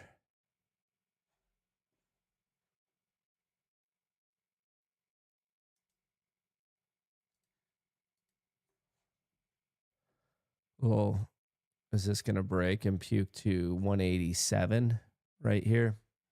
What do we have with respect to order flow? Some buyers, but it looks like this is getting faded. These buyers are getting screwed. They push it from 200 to 225 and just couldn't get the follow through. My trade got knocked in. Order filled. Where was it? I took that short. Pops, pulls back, shows a little bit of life. I short it. So what does that make me on the day? 4 for 4. 4 for 4. At a certain point, you have to wonder, how much are we really going for? At a certain point, you have to wonder, is it time to just take it? I mean, I guess if I did the pedal to the metal, these ones I can make 900. I mean, there's still room. Based on the consistency rules, there's still room. But then is it a nice win to maybe... These ones can go up to 12. I mean, if I really wanted to do pedal to the metal, I could pass some of these today because they have 50% consistency and I need to make 1,100. But that just feels like a lot of trades. And I mean, I guess if there's that many setups there, yeah, feel free to take it. But what's the chance of them being all that good? Maybe I should just stop it at 500. Tough. We're right back to this region. This is why you don't chase. Don't chase short in regions of support. Don't chase long in regions of resistance. If you wanted to take a trade here, the geometry of it would actually be if it shows life, as in bullish life, you go long and risk whatever the recent low is, and then vice versa. I find too many people trying to chase instances such as this, where it barely breaks down or where it barely breaks out. It probably works a lot. Percentage-wise, it works a lot. But that just because something works a lot doesn't mean it's net profitable, because this has potentially horrible geometry. Like one bad loss could potentially reverse everything on you. So here, I mean, this is a good example of it. If you went short on that breakdown at 165, yeah, you're almost break even right now, but you had to withstand a pullback to 226. And depending on how you decided to size it, you might have blown your accounts, even though you were right. You're like, no, Matt, I'm bearish. I think this goes. If you were bearish at 1008, you're technically right. This is going for 154, but that doesn't mean you got the pathway there properly. Like that's like a very key point is at any point today, you could have been like, yeah, I'm bearish because we're at the intraday low, and technically it paid. But that means you had to be able to withstand a pop from 165 to 230, a pop from 174 to 254, a pop from 160 all the way up to 226. Just because you are right on direction, if your sizing is wrong, it might make you wrong on the pathway. That's a thing that I don't see enough people really talking about, enough people really truly appreciating is it's hard enough to be right in direction. Let's just assume 50-50. Maybe you're really good at picking out direction. Let's call it 60-40. But just because you're right in direction doesn't mean you're going to be right in the timing of said direction. You were technically right at 1008, but you were wrong on the pathway. That could have destroyed you if you didn't size it properly. So I think this is where not only do you have to use whatever your best system is, but then also this is why sizing is so incredibly important, because even though your call out might be right, you don't know the pathway of it. So just wanted to call that out to everyone and emphasize the massive, massive importance of sizing. In fact, sizing is probably more important than the inherent system itself. Oh, and then, okay, from here, let's build on this concept. People might be like, okay, but Matt, like, when is it a real break versus a fake break? Easy. Make your life super easy. Make it a clear breakdown. And as we showed before, right here, when I said it might go up, you wait for the test back. You wait for the test back. You're looking for the breakdown. You're waiting for the test back. And then from that test, okay, it's a fake out. If it keeps going, and then it's with trend if it just fails in that zone. And guess what? Instead of risking the recent swing high, if you update it, now it's even closer. So that's, once again, I don't want to just be the person telling you, oh, don't chase, don't chase, don't chase. You can be like, okay, like, well, how do I actually define chasing, and how do I like play a trend if I think a trend's coming? Is you look for the breakdown, then the retest, and it's this retest failure that you would want to play. So I think it's basically never chase, wait for confirmation is maybe the best way to summarize it. Don't chase the initial move. You want to be the person on like the second or third one. Even here, okay, the pop, the pullback, you don't chase the pop. If you wanted it, you'd want the pop pullback. The reasonable long is at 40. Granted, this one didn't work if your target was more than 10 points, but at least you waited for some form of a retest. And like I said, this one didn't work. But up here, like, you don't chase it. You waited for this test, and then guess where it failed? It failed right in the region of resistance. No one should be surprised about this. It's the 50 EMA, it's the 100 EMA, it's the VWAP, it's the point of control, it's the other VWAP, and it's resistance. This actually was legit the trade of the day, 215. This 215 short, you have a lower high, you're running into resistance, VWAP, point of control, 100 EMA, 50 EMA. You're short at 215. You're initially risking 226. It breaks, and then on the breakdown of 193, you move your stop to break even, and you have a runner. That's the trade of the day was right here, 1015, 1016. That was clearly it. You ran in, and even because why it was the trade of the day. Sometimes on the trade of the day, you're still wrong and you still lose money because you don't know, like, you had to make the decision right here on this setup. But why was this setup? Because if you were wrong, you're out 10 points. You took a 10-point hit. If you're right, you get to ride it down to 154 and then potentially even more. So it was just a 7-to-1 risk to reward when you're trading with trend. Like that's why this breakdown, without a doubt, is the trade of the day. And at this point, if you took it, you'd be frustrated because you're targeting 154 and we just bounce off of 155. So you'd be like, oh, shucks, it's within a point. But that's why I said I would personally take targets at like 157, 158. I'd front run it by a little bit just because we see this too much. And once again, this is a pathway thing. The odds still hold that we're going to hit it, but that doesn't mean you can't have a 30-point bounce between now and then, which is why even this, if you're breaking down and you're chasing at 162 to 154, you're like, oh, that's going to be an easy 6 or 8 points. Is it actually going to be easy? Or do you have to hold through a bounce that then comes? Always assume I think a fair assumption is just that if you operate with the concept of the second you put on your trade, it's going to have a big bounce against you. It's like, okay, like right away that gets you to try to not chase. It's better to wait for these failures with trend rather than to be chasing in the smallest time with trend. That's how I look at it. That's my humble opinion on it. Maybe you have found a system that you're like, no, Matt, I chase all the time and I make a shitload of money. Okay, congrats. Don't let me stop you. There's many ways to make money in the market, but I think for the general trader, like if we just averaged out all profitable traders, most profitable traders are not chasing. They're waiting for some sort of reversion that is still in alignment with a larger trend. They're not chasing on the shortest time frame.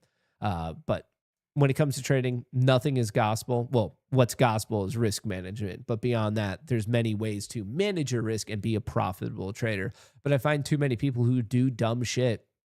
They live by it. They're like, no, this has to work. This is the way to work. I saw some guy on Twitter talk about it, but then yet their own scoreboard, as in their own net P&L, doesn't show net profit.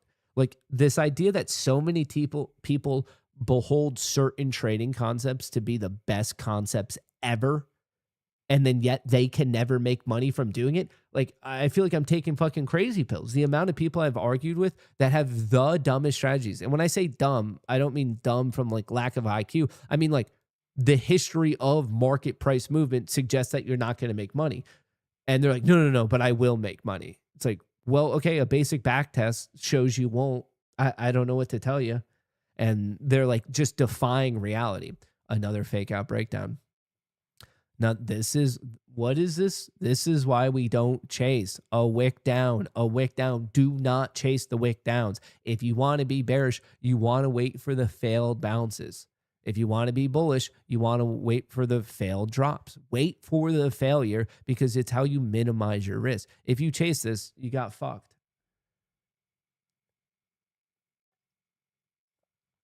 Played QQQ calls off that small reversal. Don't mind it at all. We have this bar within a region of support. We had this bar that wicked down and the very next bar broke it out and you played it for that. I don't mind it at all. You went long at support. Good. Even if you have a 50-50 shot, the geometry is in your favor where you have a higher reward than you do risk. So if you do it time and time again, even if you're only right at half of them, then you're good. What do we... Oh, Mikey in Discord.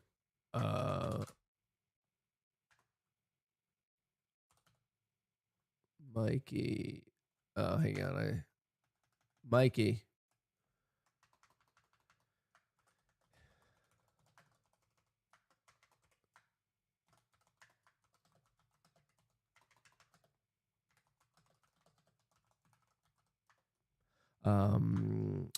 It's called DV. I can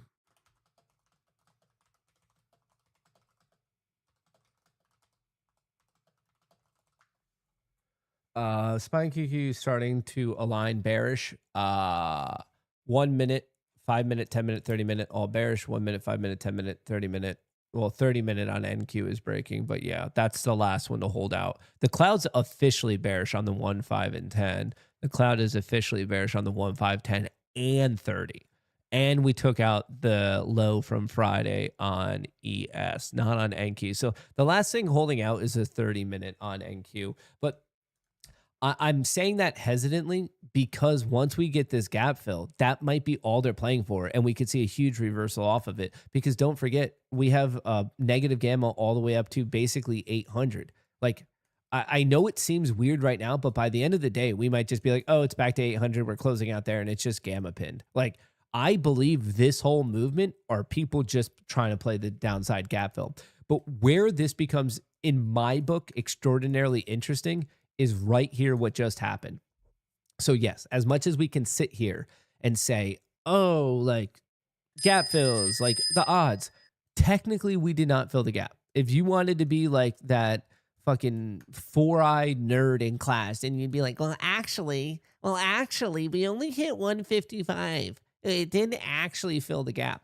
That makes it more interesting because the people who are playing it, if they did not front run their exit, are now trapped.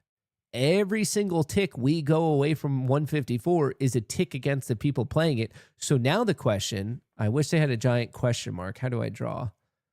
How do I draw? How do I draw? Now the question is, are all these people who are playing the downside gap fill, did they just get trapped? Did they, like, are they the, I mean, because I'm bringing this up because I've been this person. I've been the person where I'm like going for the exact value. It almost gets there and then it starts to reverse away. And it's one thing to have a bit of a reversal right here. If I still had this short, think about like what you would be saying in your mind if that happened to you. You'd be like, okay, cool. I'm looking for lower highs. I'm looking for a rejection at the 50 EMA, the 100 EMA, but you're looking for the overall structure to remain bearish, and it could easily get rejected here. Honestly, that was probably a good little short trade. I didn't like it because you'd be shorting right back into support and it easily could have bounced. But anyway, think about all these players that were looking for one extra point. Right now, they're praying it reverses, and it very well might. I don't have a crystal ball, but all I'm saying is think about how they're going to act and behave if you recover the 50 EMA. If you recover the 100 EMA, what happens if you take out the next swing high? What if you push 226? What if you're actually battling it out in resistance and start to test the breakout? These people are like, there are shorts playing this who maybe got trapped because they were going for that one extra point that never came. That type of shit happens all of the time. So before, the fact that we were farther away, I actually, in like a paradoxical manner, I actually liked going for the downside gap fill better at open when things were seemingly bullish than I did when it got this close but yet didn't hit, because I'm just thinking about all the people who maybe got trapped in that trade. And if they're holding short, they might cause a pop. And remember, when you pair that with the fact that we have negative gamma above and the S&P 500 has clear sailing all the way up to 800, doesn't make me want to get in the way of it. Now, granted, it is really close, and I think a lot determines on, like, do we come back into the zone or not? But, right, like, we're just ping-ponging. Support, resistance, it's a ping-pong day. We're literally just ping-ponging back and forth. So, if I see a setup, I'll obviously take it. But there are some definite trap sellers down here. And depending on how many got trapped and how big their bankroll is, it could cause a momentary pop to the upside. And by momentary, it doesn't even necessarily mean that the downside gap fill had to get hit today.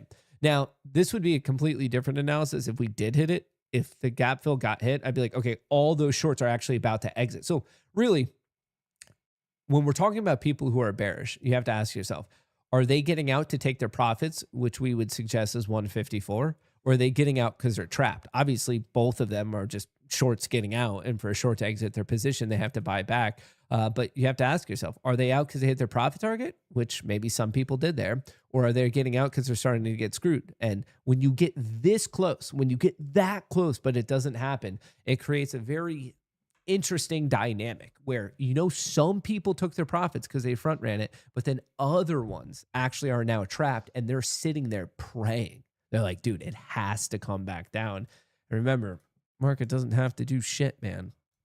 SanDisk is still strong. Micron is still strong. Before, someone said they were taking a hit. I don't see much of a hit in the world of SanDisk and Micron. Not much of a hit at all, honestly.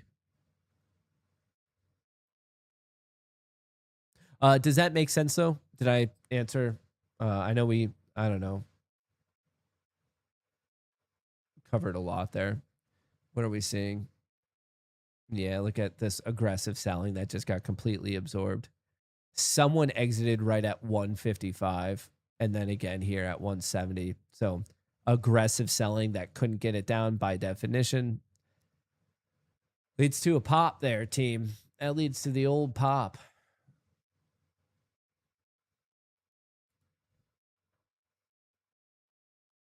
SanDisk is waking up. Microns. So these starting at 1020, Micron and SanDisk starting to show life.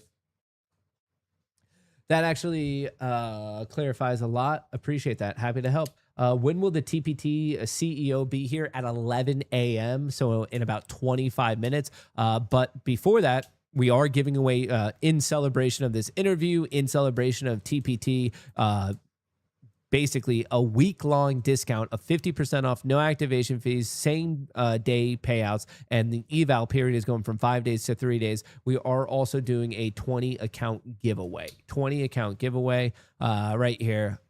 All you have to do is like, retweet, and follow the original post, and we will be doing that today. Just so everyone knows. So if you're interested, all you have to do is this post right here. But anyway, CEO is coming on. And actually, I want to reload this to see.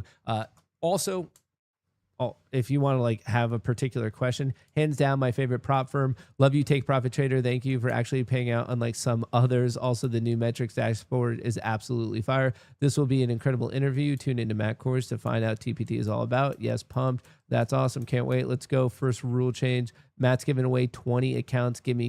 Great stream for sure. Very cool. Let's go. Sweet. Let's go. LFG. Thumbs up. Thumbs up. All right. Like I said, if you have any, you're like, dude, I need you to ask this question, feel free to comment it. I'll try to give that a quick scroll before we get rocking today. Just comment there somewhere where I can see it. I obviously have a whole host of questions that I'm interested in asking, but obviously it's not just for me. It's also for you guys. Can I trade TPT on Trade C? I believe the answer is yes, but please don't quote me on that because I don't use Trade C. I haven't really been interested in using Trade C, so maybe someone in chat can help answer that. Maybe someone in chat can answer, does TPT have access on Trade C? Love your content. Thanks, Matt. I love you, Sailing C. I love you. I guess it's a payday Friday, but on a Monday. That's kind of crazy.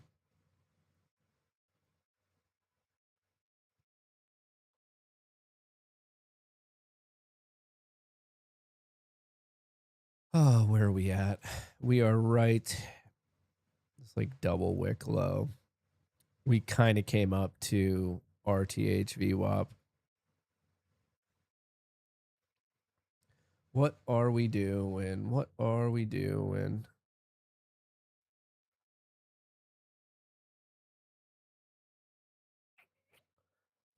It's fighting. Is it still going? I think we're awkward. Yeah, we're still awkwardly in between this zone.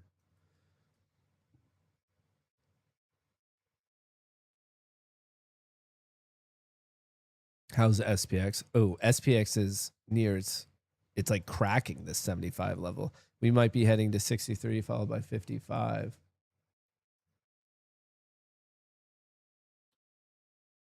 SPX is going for an intraday low here, while NQ is trying to hold mid-range.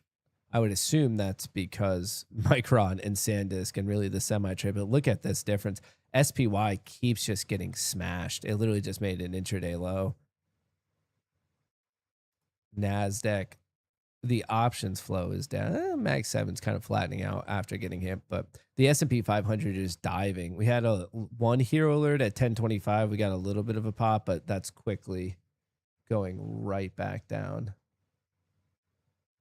Quickly going right back down.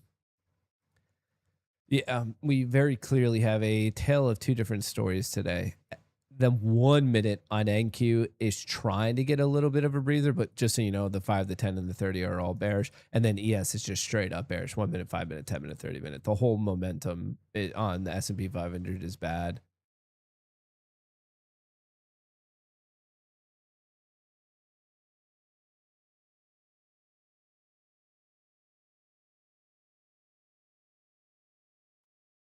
What do we have going on here?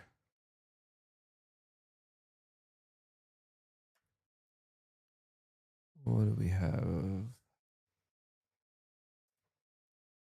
Still the downside gap filled to 154. Who's trapped? Who's not? The breakdown is 186, roughly.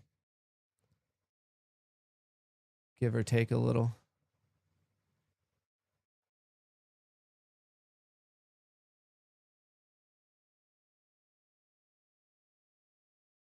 It's holding on by the skin of its teeth. What's the flow looking like? SPY, pretty much the low there. Well, golly.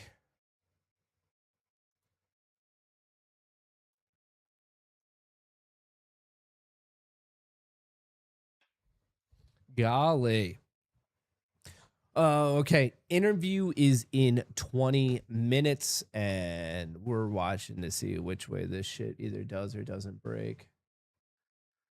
Which way it does or does not break. Any order flow setups? A couple trap buyers right here at 30 and 31, but not really much going on. Not much. Keeps coming back up to 200. Keeps coming right back up. This might be a new region, which is, if it is a whole, well, clearly it's a region. That's a silly thing to say.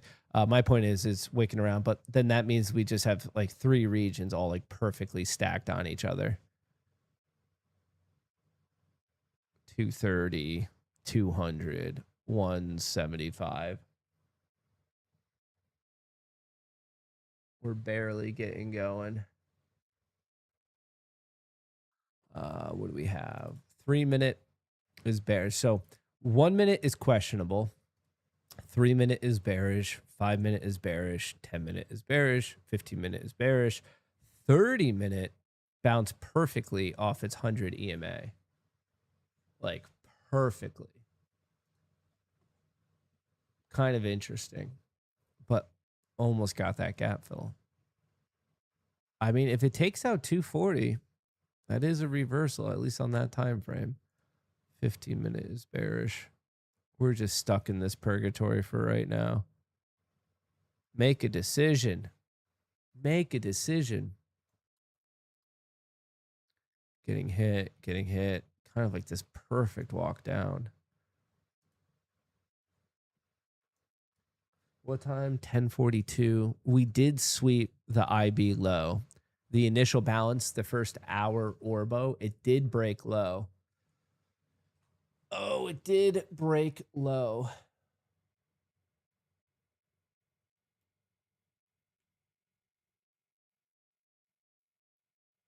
Little potential VWAP rejection here. We ran right up to RTH VWAP. Little potential, kind of wicked above it. Doesn't want to. We're watching 207. Next one is 226. Oh, is anyone going to play VWAP? That one worked until it didn't.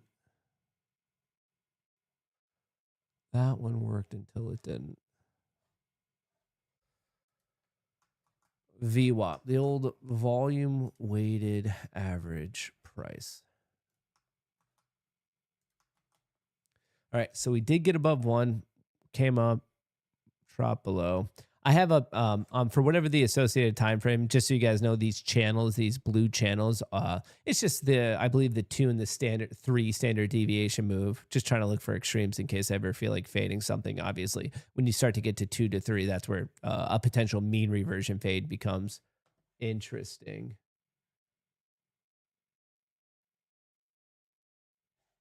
All right. Could this be a rotation from SPY to QQQ? That's not really a thing.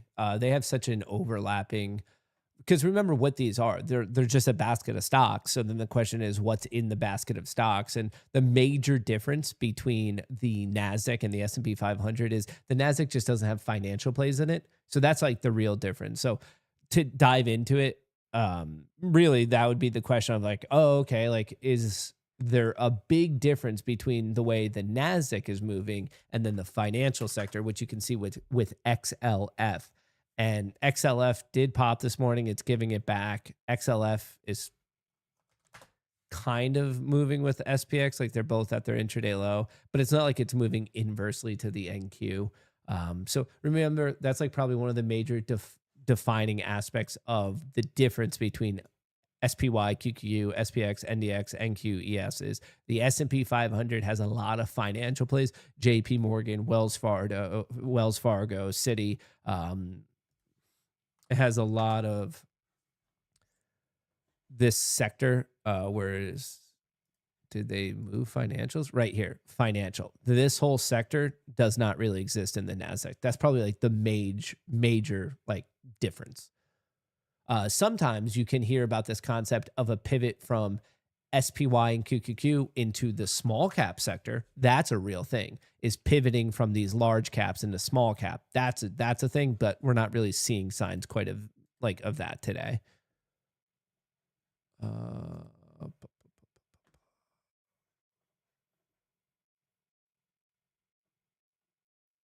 Not quite seeing signs of that today.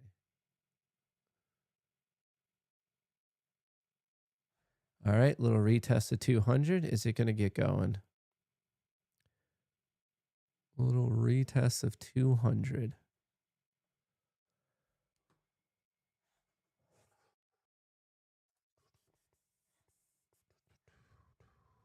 Maybe. Micron and SanDisk are still pretty strong.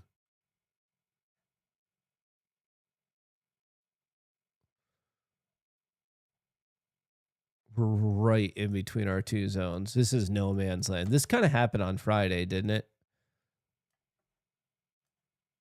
Where it was like, maybe it's trying to get going up to this 220, 230 zone. How is SPX? I mean, it's not vomiting anymore. I'm hesitant to say it's catching a bid. Clear lower highs, but it's technically lower lows as well.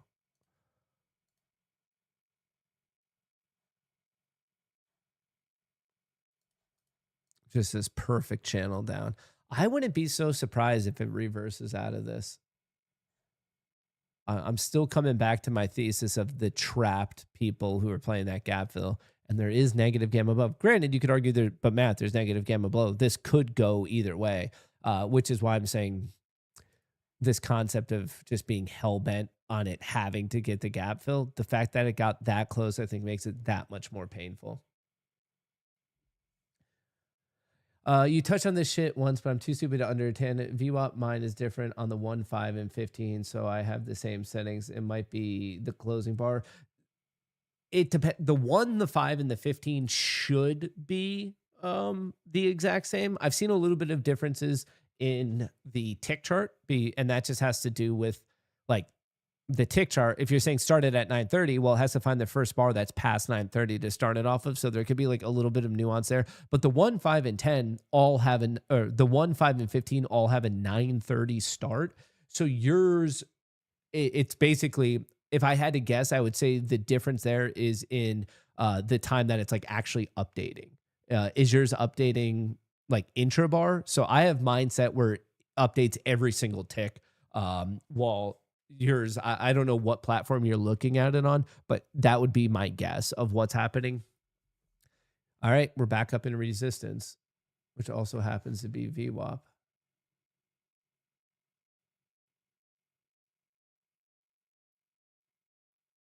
What time is it? 10:48. I see people.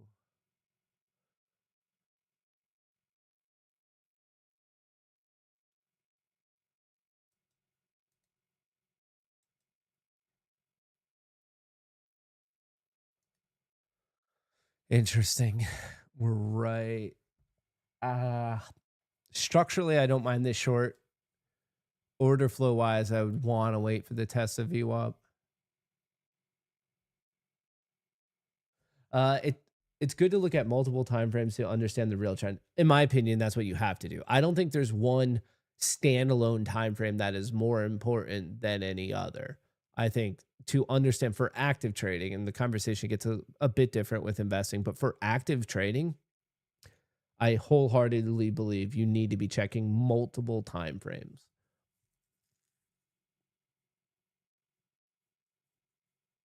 Haven't been around in a while. Apex payout just never happened. Haven't heard from them. Just waiting, trying to be as patient as possible. Okay. We ran into it. We overshot it, fake out. We got into it, got smacked maybe again.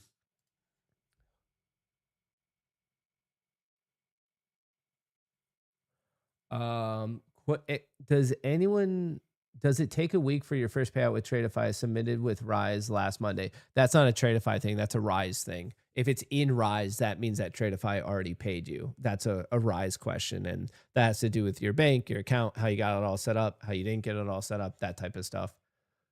So once again, that's not in Tradeify. If the money is in Rise, it then becomes a Rise problem. If that makes sense.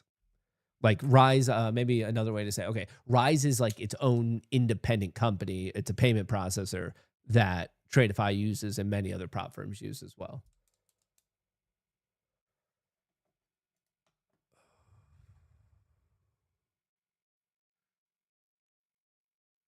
We're here.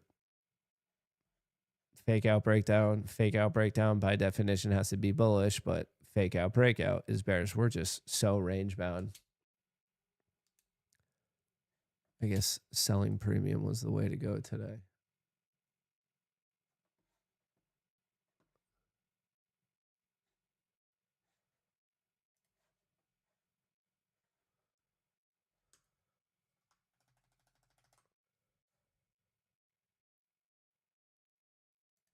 Order filled.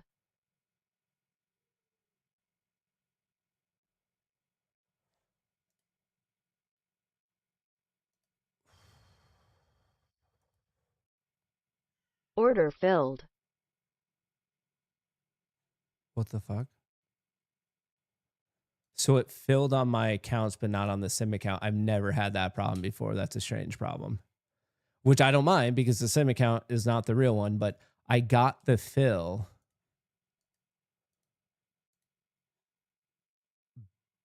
Well, what actually happened there?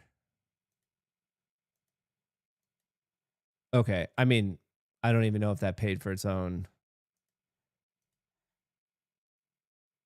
It would have fully gotten it. That was weird. I don't know why the trade copier handled that the way it did. Why did it knock me out? One of them. Oh, 1 and 1. Is it this? I see 2 little 1. That's a very interesting problem. So one, I got the full profit. It gave me the fill. The other one, little interesting. And what did I do that? Well, I saw VWAP. I saw we overshot it. I saw it was a 2 to 3 standard deviation move. Went in for a quick little scalp. Pretty basic play. But interesting fill. One of them I got my full profit. The other one I got a slight profit, which is why I've now jumped up to 400 on the day for each of these accounts. Interesting problem. Interesting. Okay, folks, just so everyone knows, we are about 7 minutes out from our interview with James Sixsmith, the CEO and founder of Take Profit Trader. We're going to have a great conversation, lots of questions to be had. I think it's going to be a great conversation, great discussion, great little chit chat, great little interview. Going to be starting in about 7 minutes. And obviously this has a lot to do with the fact that they just changed their evaluation period from 5 days to only 3 days, 50% off for the week, no activation fee, daily payouts. And I just found out through their team that they also want to do a 20 account giveaway. So we're going to be rocking that today. We're giving away not 1, not 2, not 3, but 20 different TPT evals. All you have to do to get involved in that is like, retweet, and follow this tweet, which my mod will put in chat. If you're in the Discord, I posted it there, but we're giving away 20 evals. And based on how many people engage with this, I have a feeling that your odds of getting one are pretty freaking good. They are. We're at about 168 and we're giving away 20. So, if you don't win one, that just means you're incredibly unlucky. I just think you're incredibly unlucky if that I hope you have better luck is what I'm trying to say. So we're going to be rocking that in a couple minutes. Actually, on that note, let me just get ready for the Zoom here. I just want to make sure we are all good to go on my end. Okay.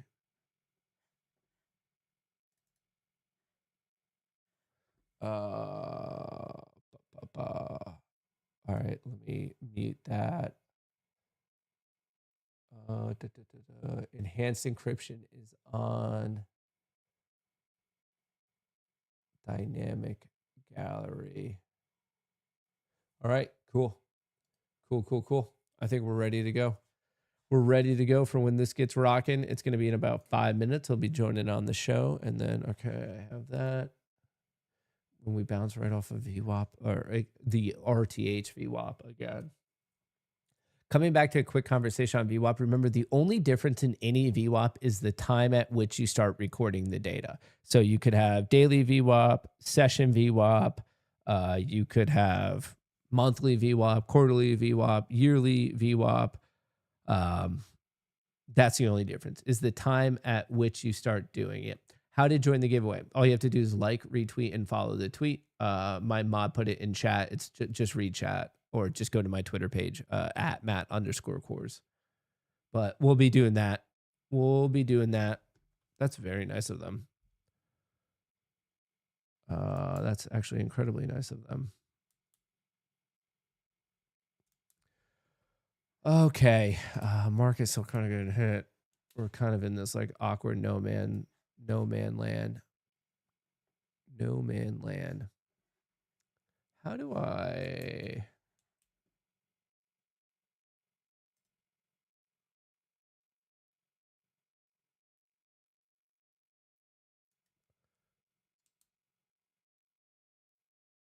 I want to make sure we are on the right screen.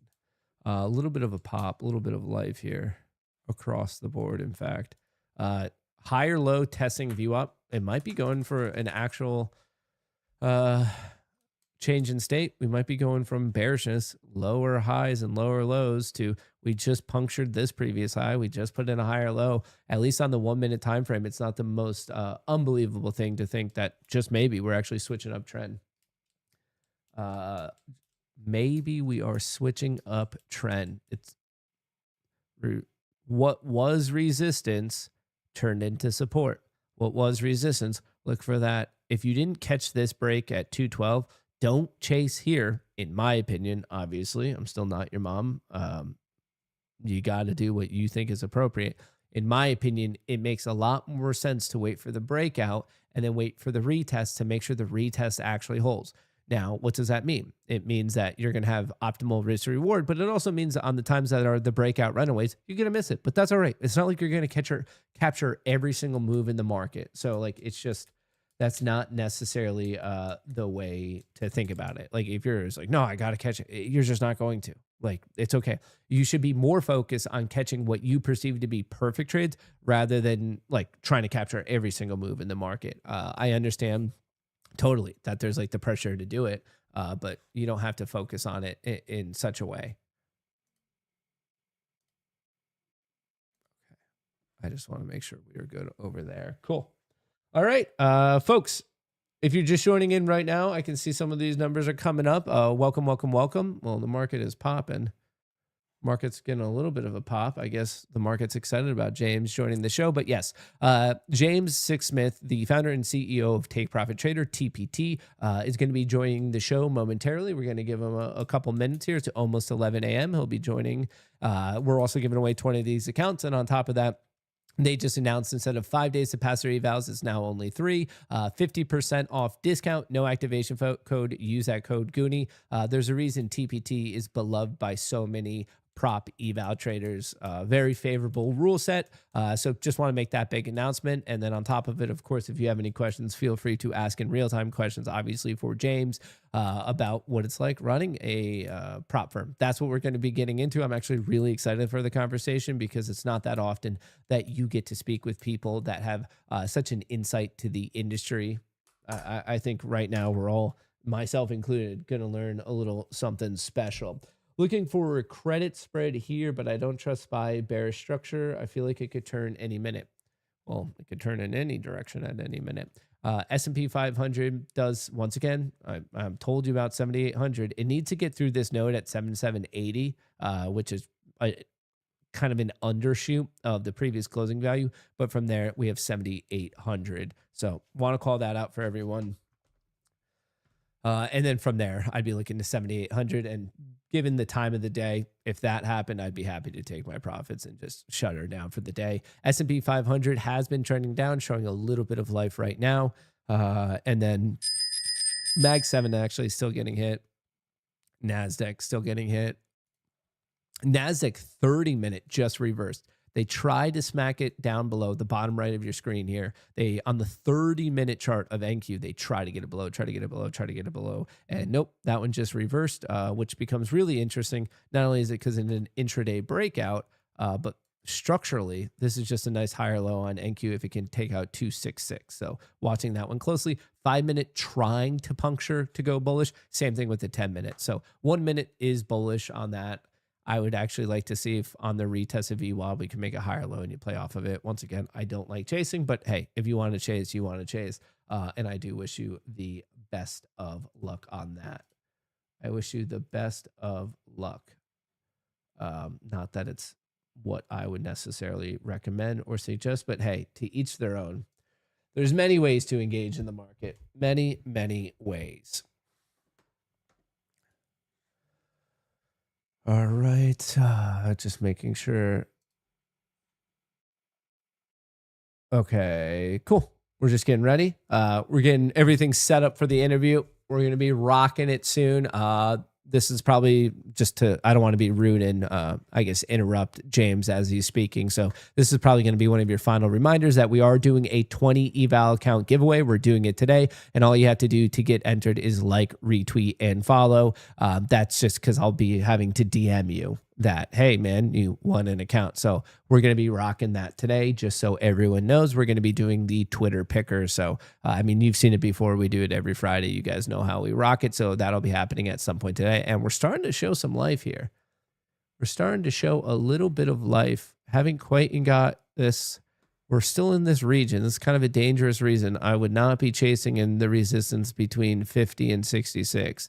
I would want to see that pop, the pullback, the higher low. You're looking for the higher low. You're not looking for the chase, at least the way I view the market.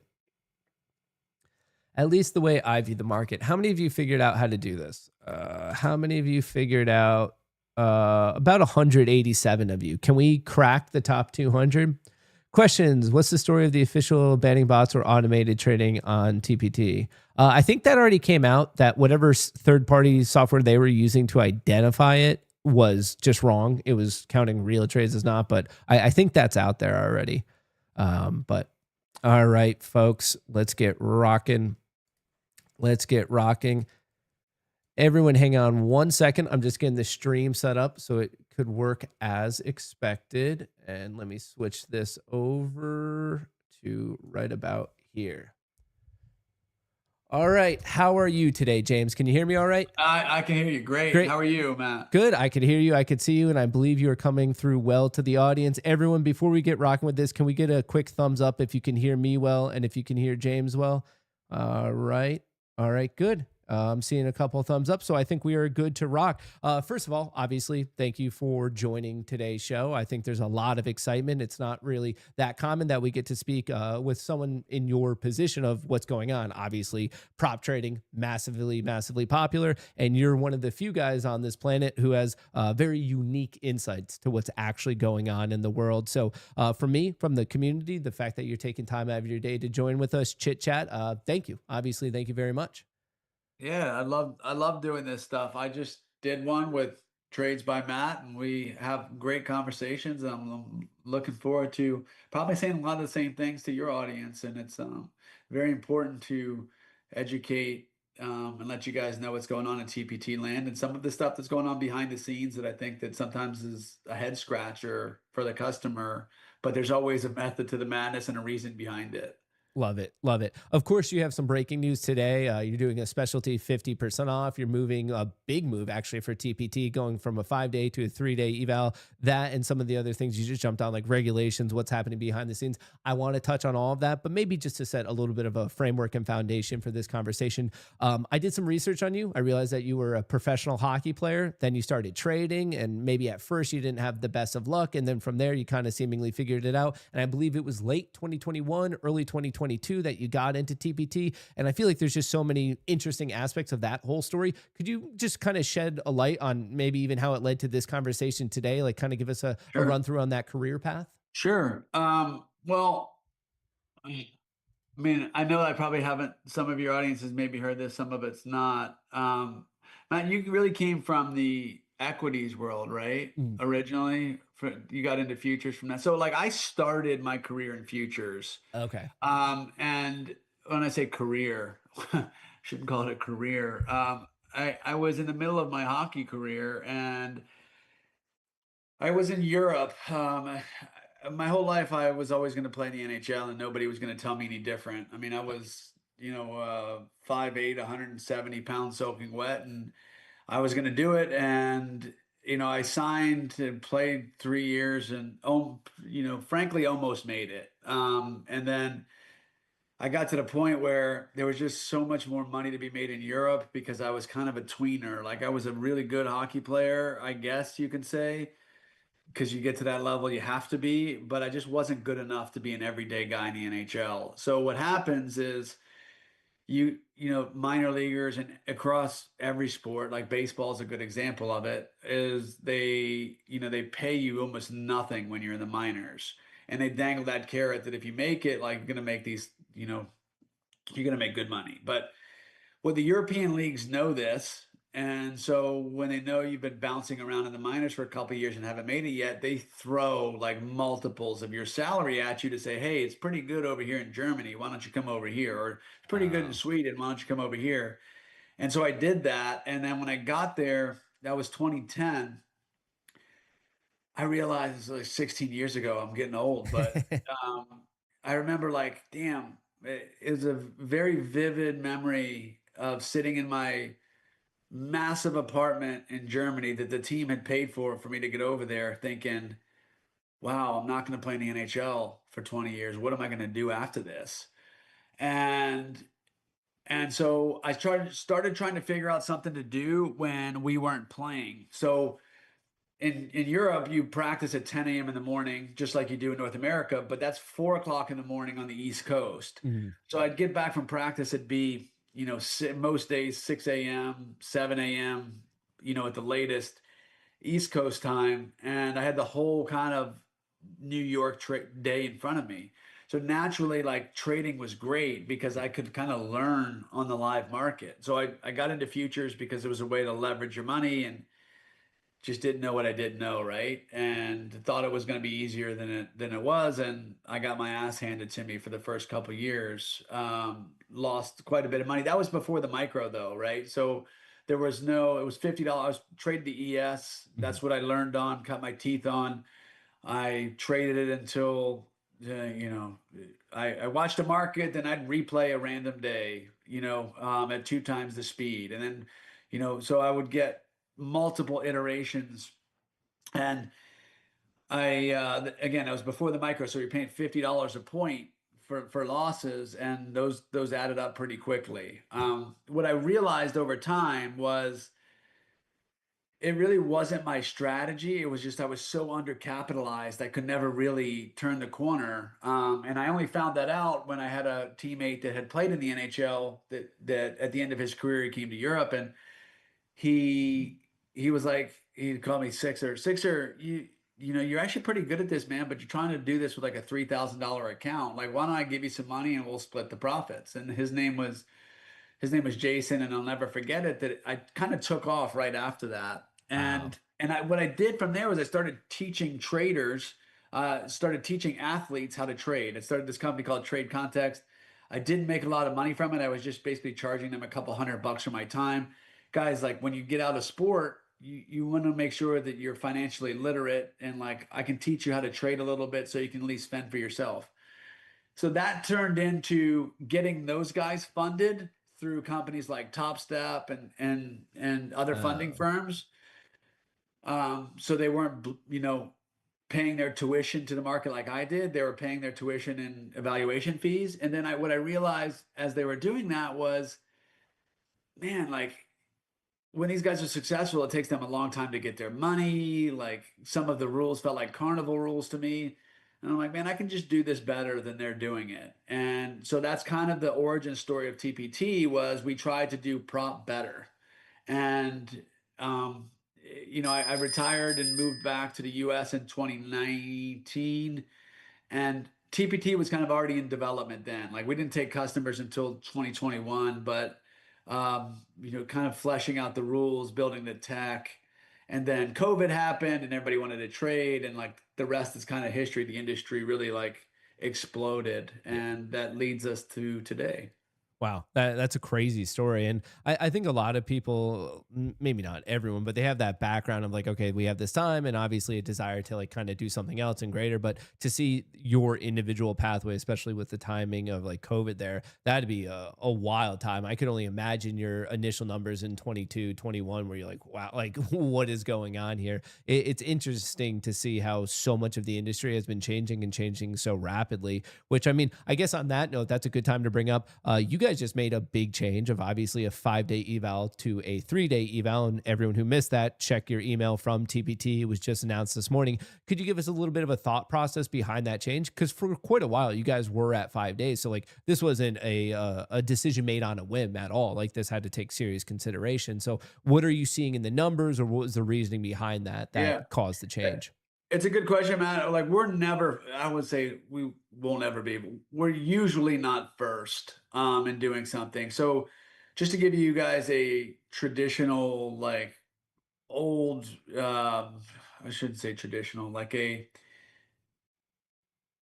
uh, back in the day when prop started, like it were 20-day evals, right? 20-day evals with like second stages and then like consistency rules and stuff. That was back in the days like Top Step, One Up Trader, like, were the ones that come off the top of my head because I used them. And I know Mike Patak pretty well. So, they were kind of like the godfathers of prop. And so what's happened, Matt, is over the course of the years, as competition and the user base has just exploded, firms have made the rules better for the trader, right? And so like think of today, if you were a prop firm and you had 20-day evals, like you'd have any customers, right? Yeah. So that's what it used to be. And so we generally are, we were the first to have, daily payouts with no cap, right?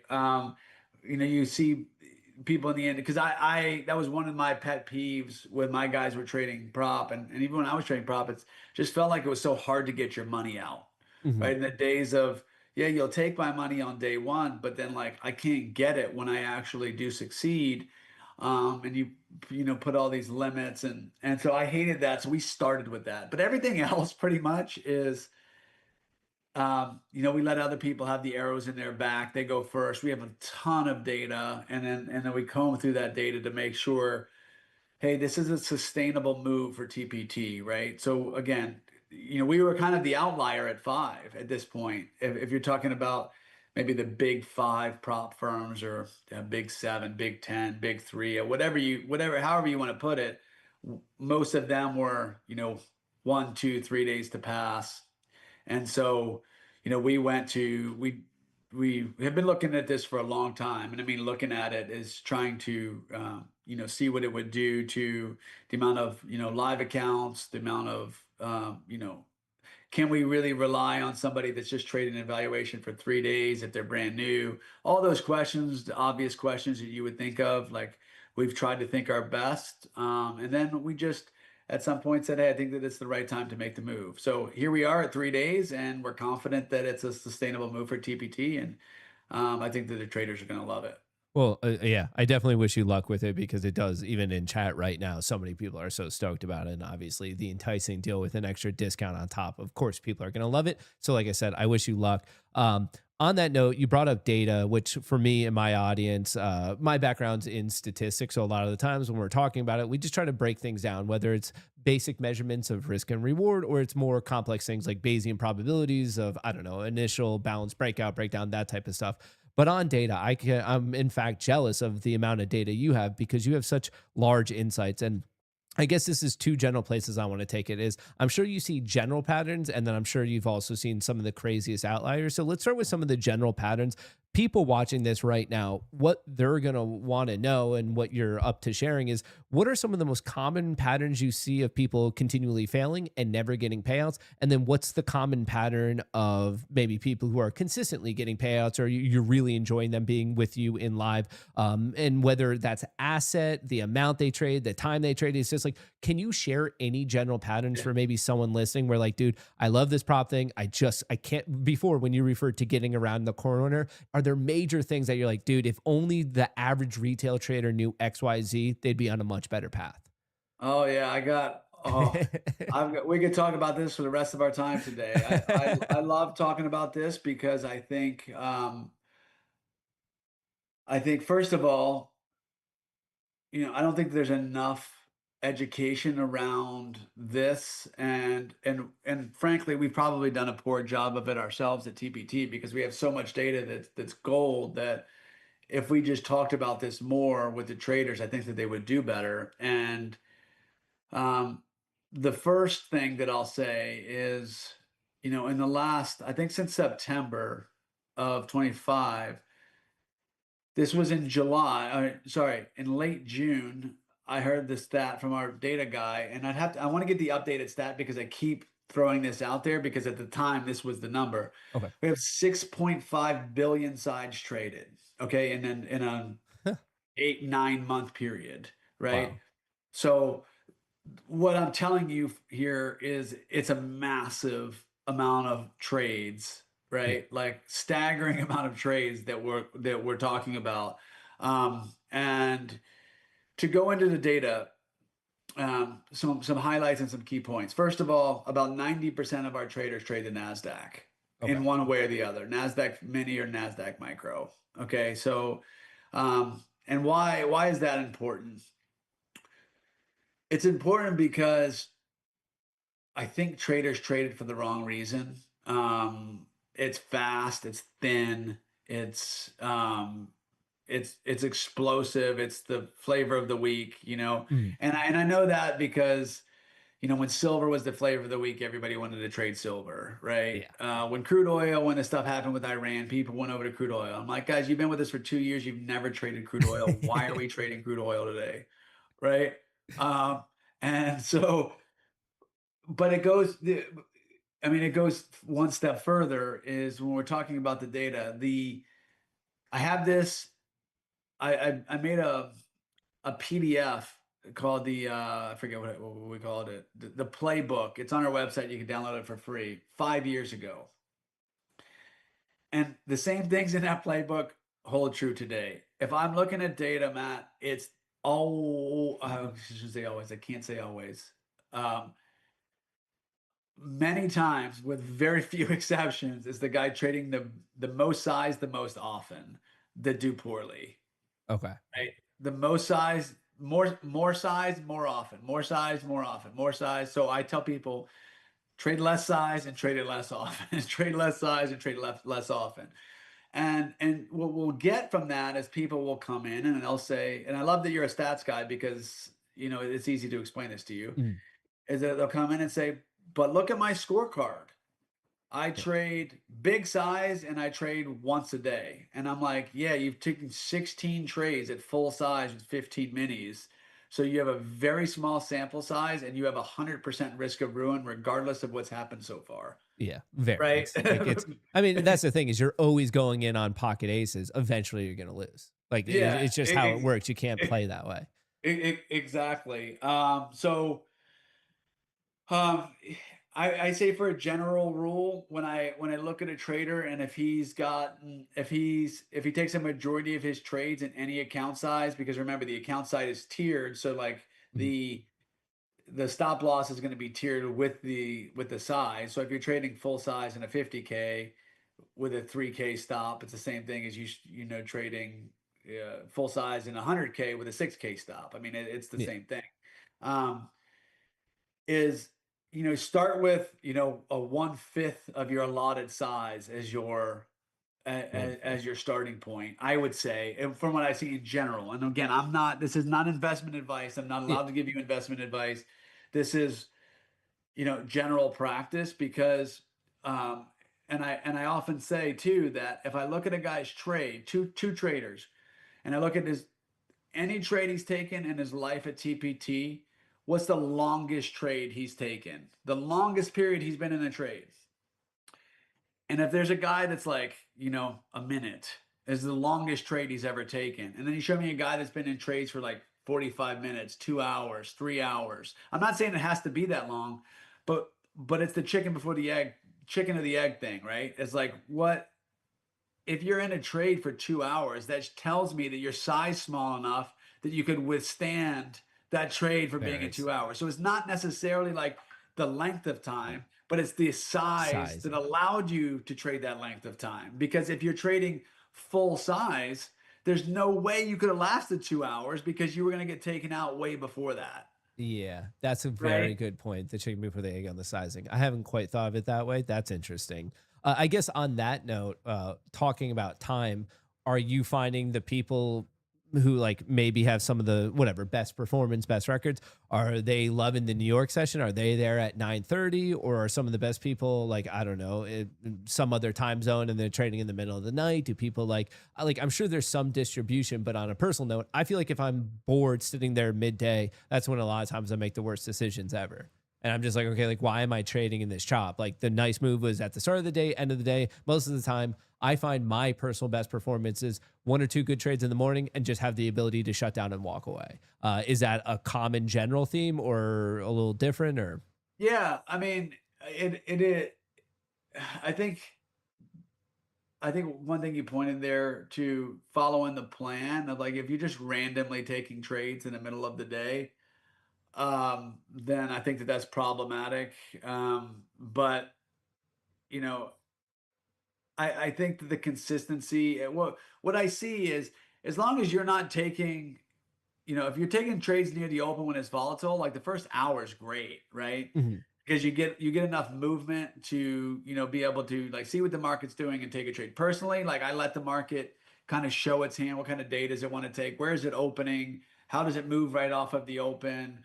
What areas is it respecting? Is it not respecting areas at all? Like things like that, kind of like big boulders I'm looking for when I for my trading.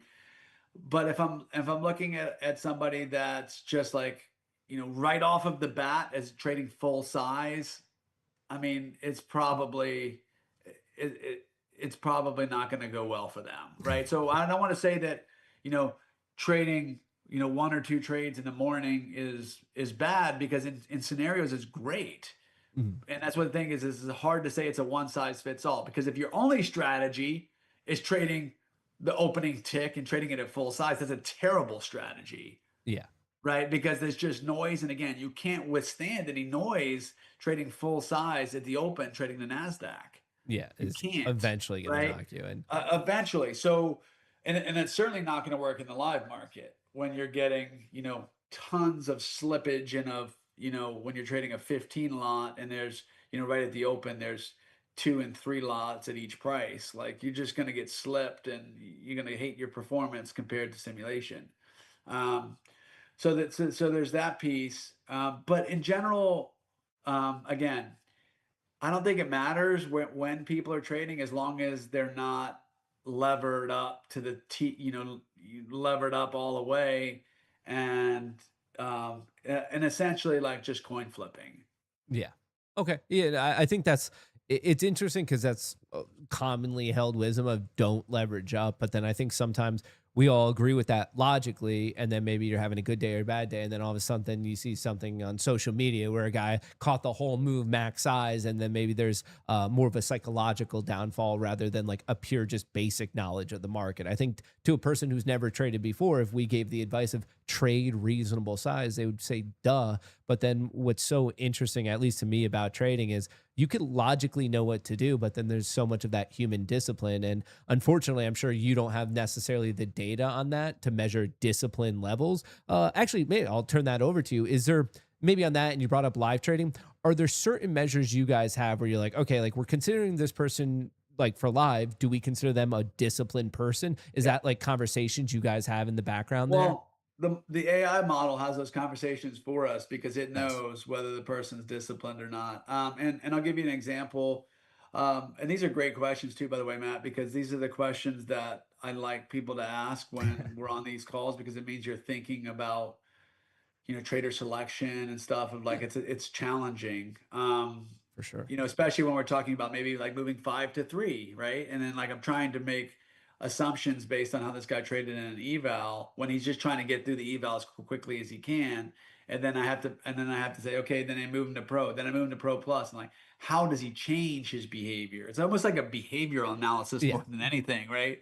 And and part of that, I'll give you an example of the criteria for promotion is 130 metrics, 130 vectors in an AI model, Oh, wow. approximately. It might be more than that now.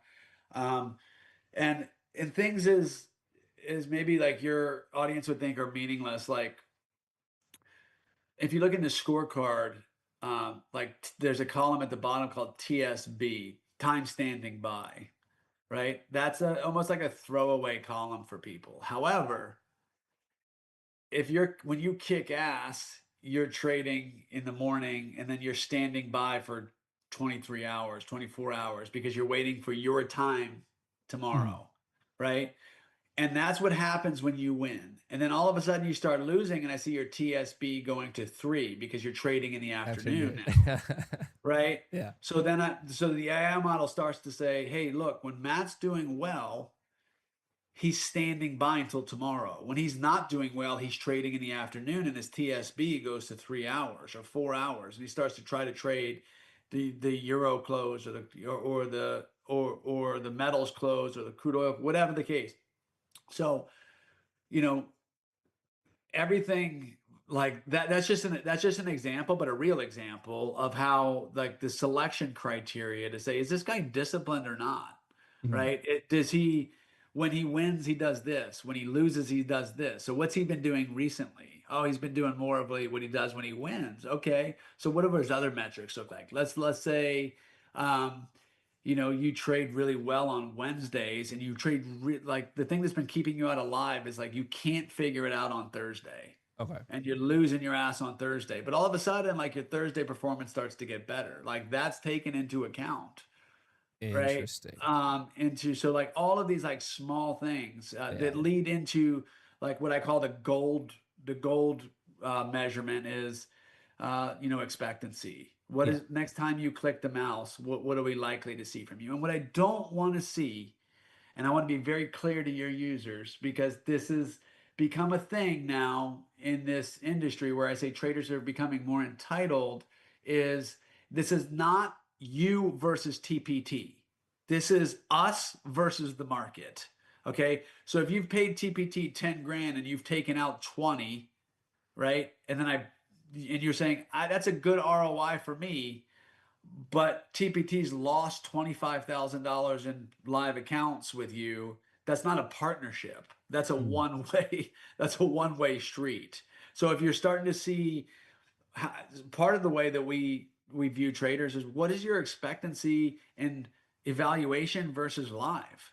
Yeah. Your expectancy minus $25 per trade in live, but it's plus $75 in test and in pro. Something's going on here. What are you doing that you're either not trading live the same because you have the jitters, which is fine. Like that's part of prop. He's just developing you Yeah. into maybe like moving you into pro plus development to like force you to slow down a little bit and get your groove back.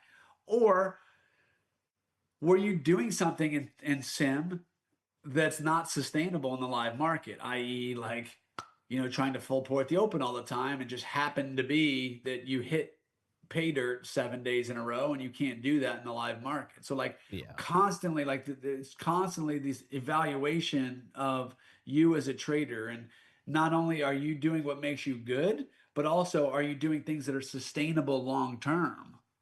That's fair. It's almost like Moneyball-esque, where you have to like break down so many small factors. On that, like obviously, I'm sure there's people who've been live and been live for a while, and you probably have like better relationships developed with just whatever more sizable traders.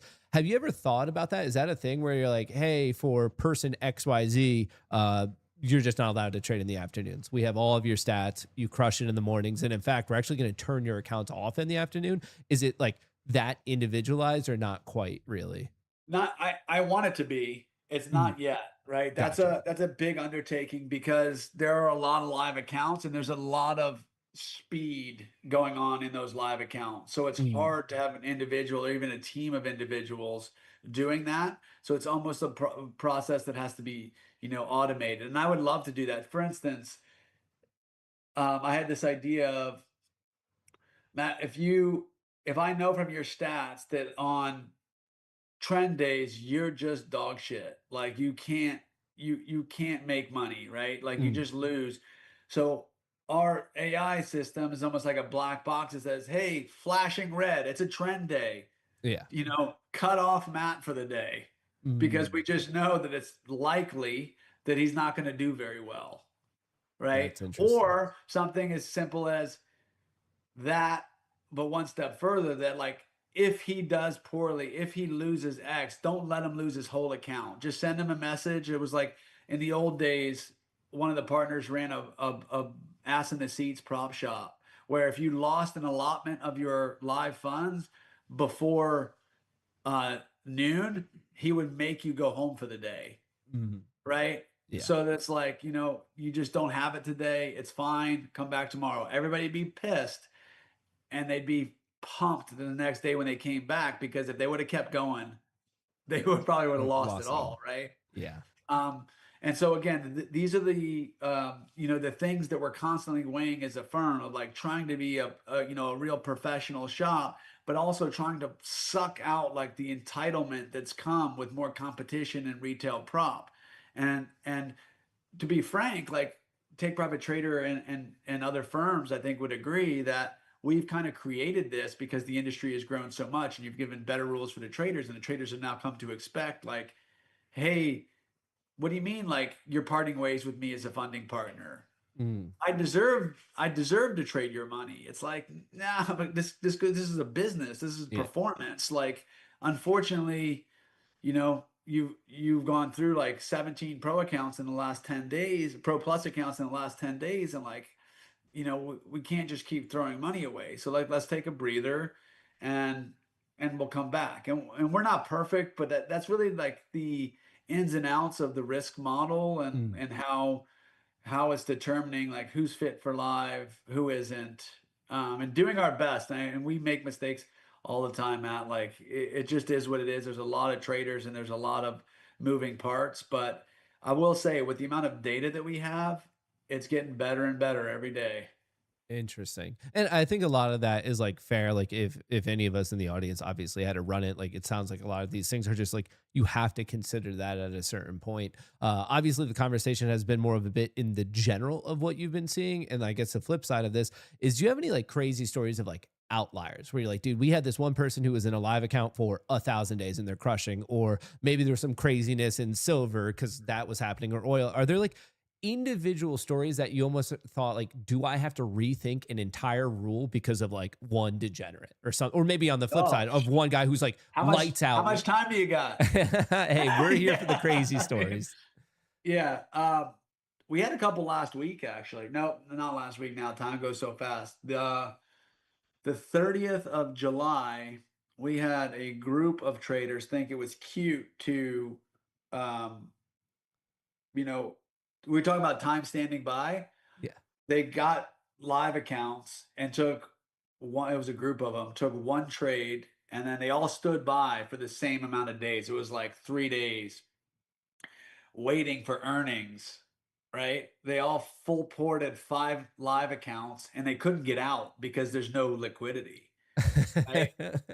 So, the funny thing is that those accounts, I mean, they were 150 Ks and they had a loss limit of $4,500. So was that 22,500? Mhm.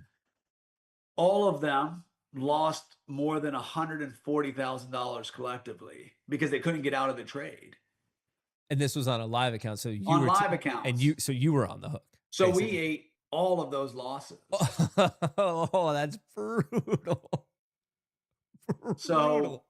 that's like, I know like your audience is probably, I don't know if they're probably laughing. I didn't know if I wanted to laugh or I wanted to cry, but Oh, massive 6-figure losses when people do stupid shit like that. And it's wow. unfortunate because then, we have to make a change and like 7 people or 6 people just screwed it for like 3,000 live traders, and now we have to like be harder Yeah. on this rule or that rule, and that's really just like anything in life. I mean, I think that, for instance, if you're in like the safety world, they say that rules are written in blood, and in the trading world, like your rules are written in lost cash. Like you just learn things that you've got to, and I Yeah. think those traders knew exactly what they were doing too.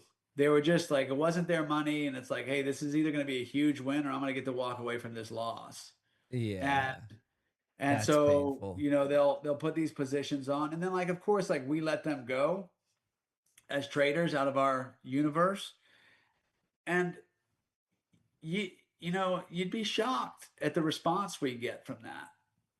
Of like, you would think that those Oh, back people to would the, walk "Oh, you away. owe us" type of a thing. Yeah, It's like, how could exactly. you It's do like, that? what do you Yeah. mean you're doing that to me? Yeah. Like, Yeah. I mean, dude, I mean, come on. I mean, like, it's just really frustrating. And again, TPT deserves, um, you know, flack for some missteps we've had in the past. We've never said we're perfect, but like, it just gets frustrating sometimes when it feels like it's unreasonable from some people on the other side, and it's like blatant negligence, I call it. And Mhm. then it's not even like you just walk away saying, yeah, I probably shouldn't have done that. It's more like, no, you can't kick me out. I didn't, it's your fault that you didn't get me out of the trade. I'm like, wow, like You're not a market maker. That's just, yeah, no, it's no, I guess circling back to the start of that story, I don't know what I would do. I don't know if I'd be laughing out of pain or just sitting there in disbelief, but I know for me personally, if I were in your position, whether I wanted to scream or cry, if then the next thing was social media saying, "Oh, and you also did the wrong thing for kicking them out," then I would just like in right away be pissed. So like for my seat, I see, and well, I'm sure you've dealt with 10x more than I have on the influencer affiliate side. The entitlement is like it's actually crazy. Like if folks in the audience, if you saw some of the DMs I've seen, and I guarantee some of the emails and DMs you've seen, you'd lose your mind with some of it. It truly is crazy. And then from the trader side, I would actually argue that it's net negative for everyone because as you're owning up, no one's perfect, no company is perfect. But when people are intentionally doing the wrong thing, it makes it really difficult for you guys to sift through of like, oh, we made a misstep and we actually have to correct it with person A, but then person B is completely like full of it. So person B, when they go out there crying wolf erroneously, it really does stop the other people who just maybe a mistake was made and then you guys miss it because you're dealing with like this PR nightmare of somewhere else. So like it's a really tough in between. And I have to say, I am not necessarily jealous of you having to deal with yeah. that on a daily It's basis. all right. I don't want to, like, I say this on these calls all the time. Like, the industry is great. We love what we do. This isn't a negativity thing. It's just, Mm, it's really like, it's a, I, I talk to a lot of different audiences, and it's me just trying to be candid with your audience, with mm, Matt's audience, with Patrick's audience, with these guys that have followings, audiences, to be like, guys, when you see something or hear something, there's always another side of the sure. story. Like there, and we we have made mistakes, but there's it's really well thought through.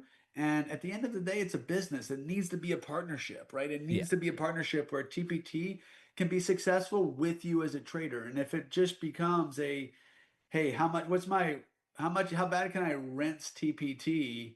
Then, then like, if I gotta let you go, there shouldn't be any backlash, but there is, and we're just doing our best to try to make the program better for the 97%, Yeah, that right? For that the makes sense. 97%, and every time we crack down on the three, let's call it, 3 to 5%.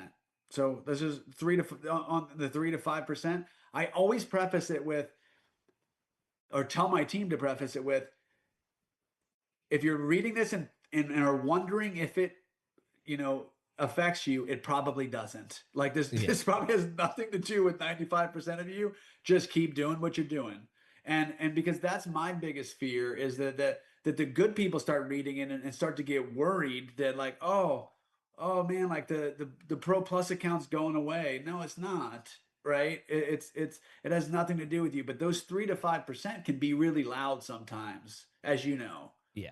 And Right? it definitely happens for better or for worse. Definitely, you get a flavor of both. But maybe if we inverse the question, so you had that story from late July where people did something and they knew basically the risk wasn't theirs and it cost you guys money. Unfortunately, do you have an opposite story where you're like, dude, this is probably one of the best trader I've ever seen? And of course, we don't have to name names or anything, but have you seen like other maybe crazy positive outliers for Yeah. any reason? We had the one that always comes to mind was the one that was really public. It was probably a year and a half ago now. The guy that made, I think on a 1 week stretch, he made, and again, past performance is not indicative of future results. I don't know how he did before or after. Frankly, I just would get these things thrown at me by my team saying, "Hey, this guy's killing it." Um, was a trader that was short, um, and would um, average into a trade. So as it was going in his favor, he'd add more and Just more more until and he got more. to the point where he was full size on a big like 3% down day in the Nasdaq and made Just pays over huge. the course of the week just murdered it like million and a half, $2 million in a week or something like that. I forget exactly what the figure was, but it was seven figures Interesting. in 1 week. And so you get stories like that too when you get the volatility in the market.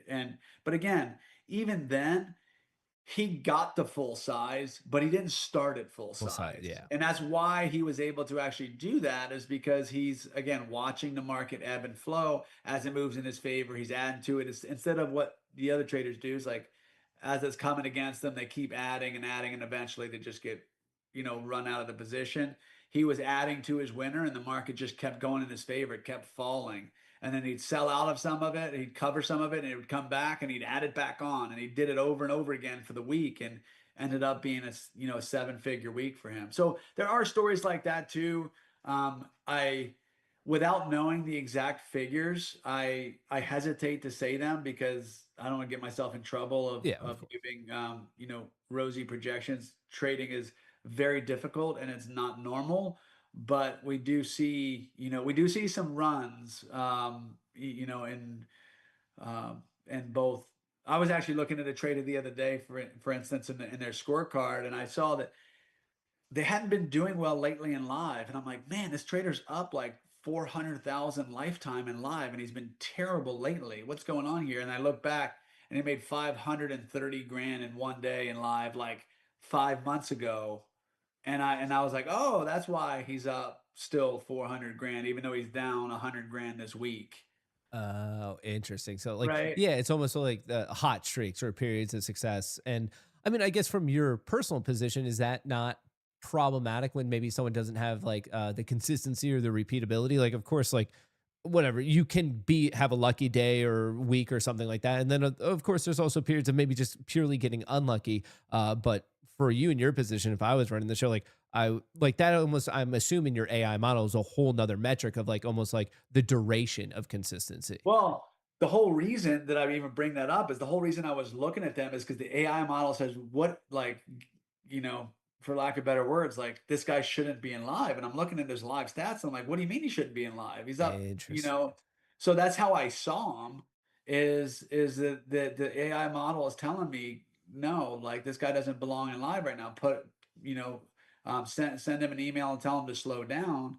And so then when I started looking deeper into his data, the data was right there. And to answer your question more directly, I hate that kind of behavior, Mm. right? Like I don't want it to be feast or famine.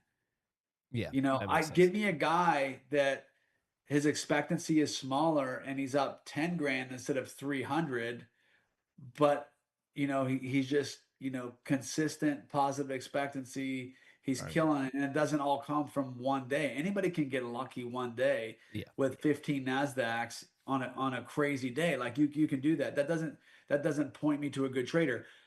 Then that's what the model is telling me. That's why the models are good, because they're Mhm. saying, hey, P&L is one thing, but it doesn't really matter that much. What is underlying, what's underneath the P&L. Yeah. That makes quite a bit of sense. Shifting gears a little bit from the data that you guys see individually, industry wide, we hear a lot of murmurs and chit chat about regulations are coming, this and like, at least on the social media side that we're all like ingesting, it seems like, okay, like everyone has to take live accounts more seriously because that's what the rule from CFTC or CMA or whoever it's going to be is. Can you give like any insight to maybe the regulations that are definitively going to come that are just not publicly known, or maybe in even of your own opinions? And I don't know if we're getting into the waters of like, oh, we can't quite talk on that, but for whatever you can actually say, is this all just talk, or is there like legit movement that like this is getting into the world of the CFTC now? There's always been so much rumbling, Matt. Mm, Um, I think one thing really helped, right? So a couple of years ago, I would agree that regulation is coming, and regulation still may be coming. The difference now than 2 years ago was my Forex funds happened. I don't know if you were around for that, where the CFTC went after them, my Forex funds, because they were like, a, it was a Forex company. There was a widening the spread, and the CFTC went after yeah. them, and it scared the shit out of everybody in futures, right? What happened was when the customers started to get weary of FX funds, they came to futures. At the same time, all the futures firms started to say, man, like CFTC is cracking down on like conflicts of interest. We need to put more traders live. Good thing for TPT, we would always put a lot of traders live. We led the industry in how many live traders we had as a percentage of our user base. That being said, we were still worried about it, right? However, the when that happened, everybody disclosed that like, hey, this is sim funding. This isn't real. Like it was more out in the open, Mhm. and everybody, most firms got a path, like a direct path, or sorry, a path to live, not a direct path, a path to live. And because we had this flush of traders from FX, the industry just ballooned, and then more of those traders were going live. So now the CME is sitting there going, maybe we were thinking about turning off the lights. I'm not speaking for them. I'm just saying from conversations I've had, of what I can say is things weren't looking good for prop Oh, in, really? in 20 end of 24. Oh, like you Right, were concerned, like on there was their like a legit. radar, Uh, CFTC, CME.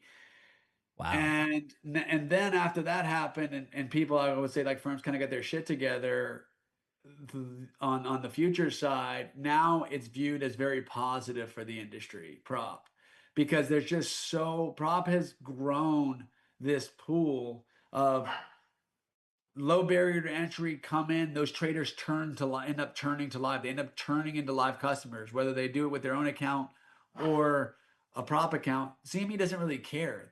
They're getting the commissions, whether the Mhm. person's trading his own money or our money.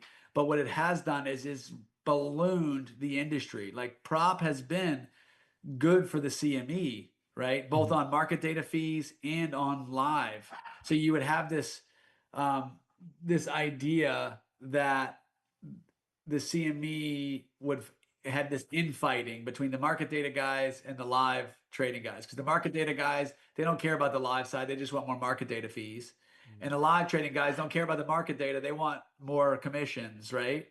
And but I think that both sides agreed, from again, from my understanding, and some conversations, but not nobody telling me that directly, is that the CME is much more, and the CFTC is much more on board now than ever. That doesn't mean that there won't be the goalpost set and them saying this is the field you have to play in, whether that's you got to be a IB, you see jockeying like that going on in the marketplace too. But I will let you know that from our vantage point at TPT and having, privy conversations, we are in a much better place than we were 2 years ago when that whole thing happened with my forex funds or whatever it was called, and everybody was really worried that, man, like they're going to be coming after futures prop next. And I'm not saying that they won't. I'm not saying that there won't be regulations, but I think that for the most part, firms have taken it serious, are either have done things to be more transparent and direct with traders, whether that's success rates, whether that's having conversations directly with the CME about their live markets, and enforcing their rules, and all of these different things that come behind the scenes that you guys don't get a chance to see.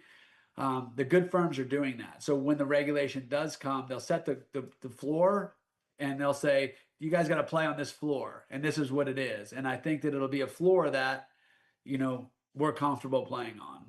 Interesting. I guess on that note, is there a particular regulation that you're like, oh, I actually kind of wish this did exist, whether it relates to, I don't know, like transparency or something like that? Is there something that you think would be better for you guys on the company side, but also on the trader side? Or are you more of like, no, we have enough and it needs to be calmed down? I guess, where do you fall on that one?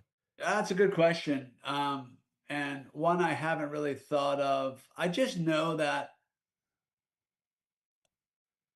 I everybody's got to run their own business, and you'll never see me or anybody else at TPT talking shit about any other firm, because like they're all doing what's best for them. And I really do think that people have good intentions. Um, I do think that without a true path to live, that I don't know how that stands the test of time, right? Gotcha. And I think that I would like to see, um, and I don't think CME knows, or CFTC knows, or the brokerage knows what that field looks like, right? Is it like, do you have to go directly to live? How does that, do you have to have a certain amount of trade of your percentage? Like, how do you make a rule for that? But I do think that if you're at a firm that doesn't have a path to live, I really don't see how there can't be a conflict of interest there. Yeah, kind of going off of what you said of at TPT, because you guys were an industry leader of people going to live. You view it as you want a strong partnership with obviously the strongest traders, but at these other firms, if there is no path to live, inherently it's only a relationship in conflict. Like you're trying to take their money, they're trying to take your money. Like that's the only relationship that could exist at that point if there is no path to live. That's exactly right. And I'm trying to educate my traders and saying, hey, this is a partnership. Stop thinking about this as how much money have you paid TPT and how much money have you Mm, taken from TPT. Think of like, how can we go beat the market together, so that when we're taking money from the market, we're splitting that, you know, and the latter model that you were talking about of the no live accounts, this is the only thing that exists, is yeah. you against, firm against trader. And that doesn't make any sense to me. Yeah, I see where you're coming from of how you view it, and how without that rule or whatever we're going to call it, it just seems potentially different incentives. We've been here for quite a bit, and obviously I appreciate your time. Before we head out, and obviously thank you for your insights. One final question. A little bit ago, I read the article from you, and it kind of brought it up. How do you possibly get into the world of buying a soccer team? Can you just share a little Oh, bit about how that happened and how that's been going for you? Just because, yeah. like I said, it's kind of a wild story, and I find it to be so cool. Yeah.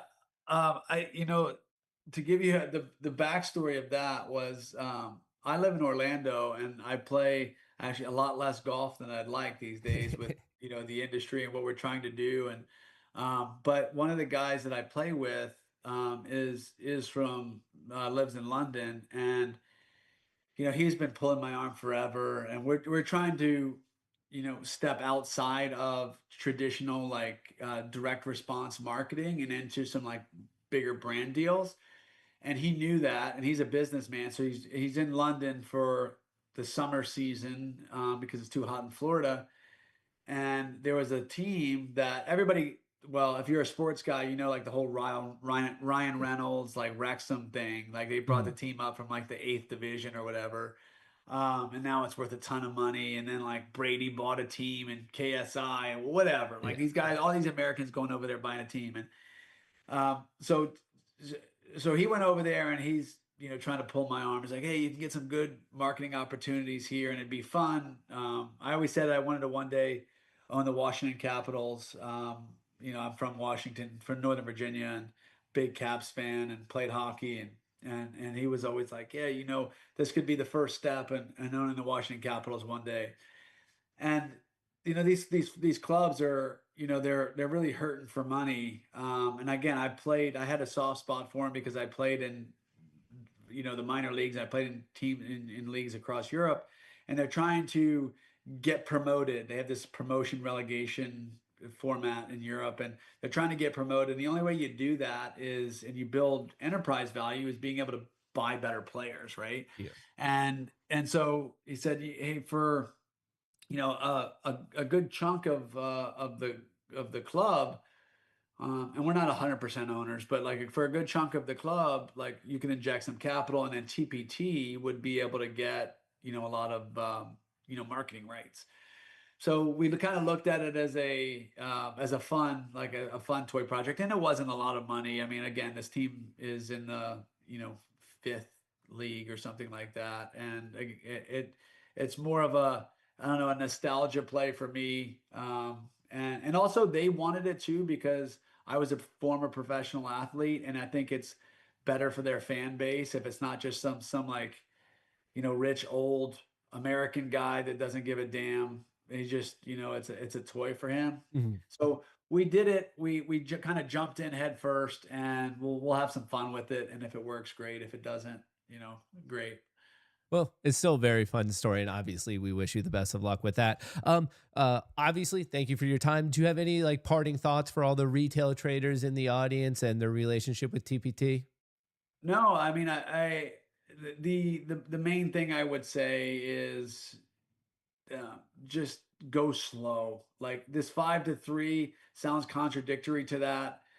The thing we found by going 5 to 3 is people were passing the evaluation in 2 or 3 days anyway, and just limping over the finish line. So, I'm not asking you to go faster. I'm just saying in general, you know, I want traders to think of slowing down and thinking of their next trade as a trade in a series of trades, Mm. becoming a bit more outcome independent, right? Of like, instead of, if this trade ends up winning, then that was a good trade. If it ends up losing, that was a bad trade. I want you to think of it as more of a series of trades. Take the trade, see what happens, live the fight the next day, instead of, full porting the whole account and then ending up in these situations where TPT has to say, "Hey, you're not the right fit for us because it's just feast or famine," and like we talked about with those other traders, where you're treating it like a lottery ticket. Yeah. That's not what we want, and I don't think that it's sustainable. And we exist to find the best retail traders on the planet, and the only way to do that is to be able to be consistent and see a long period of trades, and not you know 10 full-sized coin flips. Yeah. You can only get lucky for so long, I suppose, with that. Yeah. No, I think that's very fair input. And obviously, for your insights and input in general, I appreciate you joining the show, and so does the entire audience. Hopefully, we could do this again in the future. And obviously, good luck with your own trading for the rest of the Yeah. week. Thank you, man. I appreciate it, guys. Yep. Have a good one. Take it Thank easy. you. Bye. All right, folks. That was James Sixsmith of TPT, the founder, the CEO.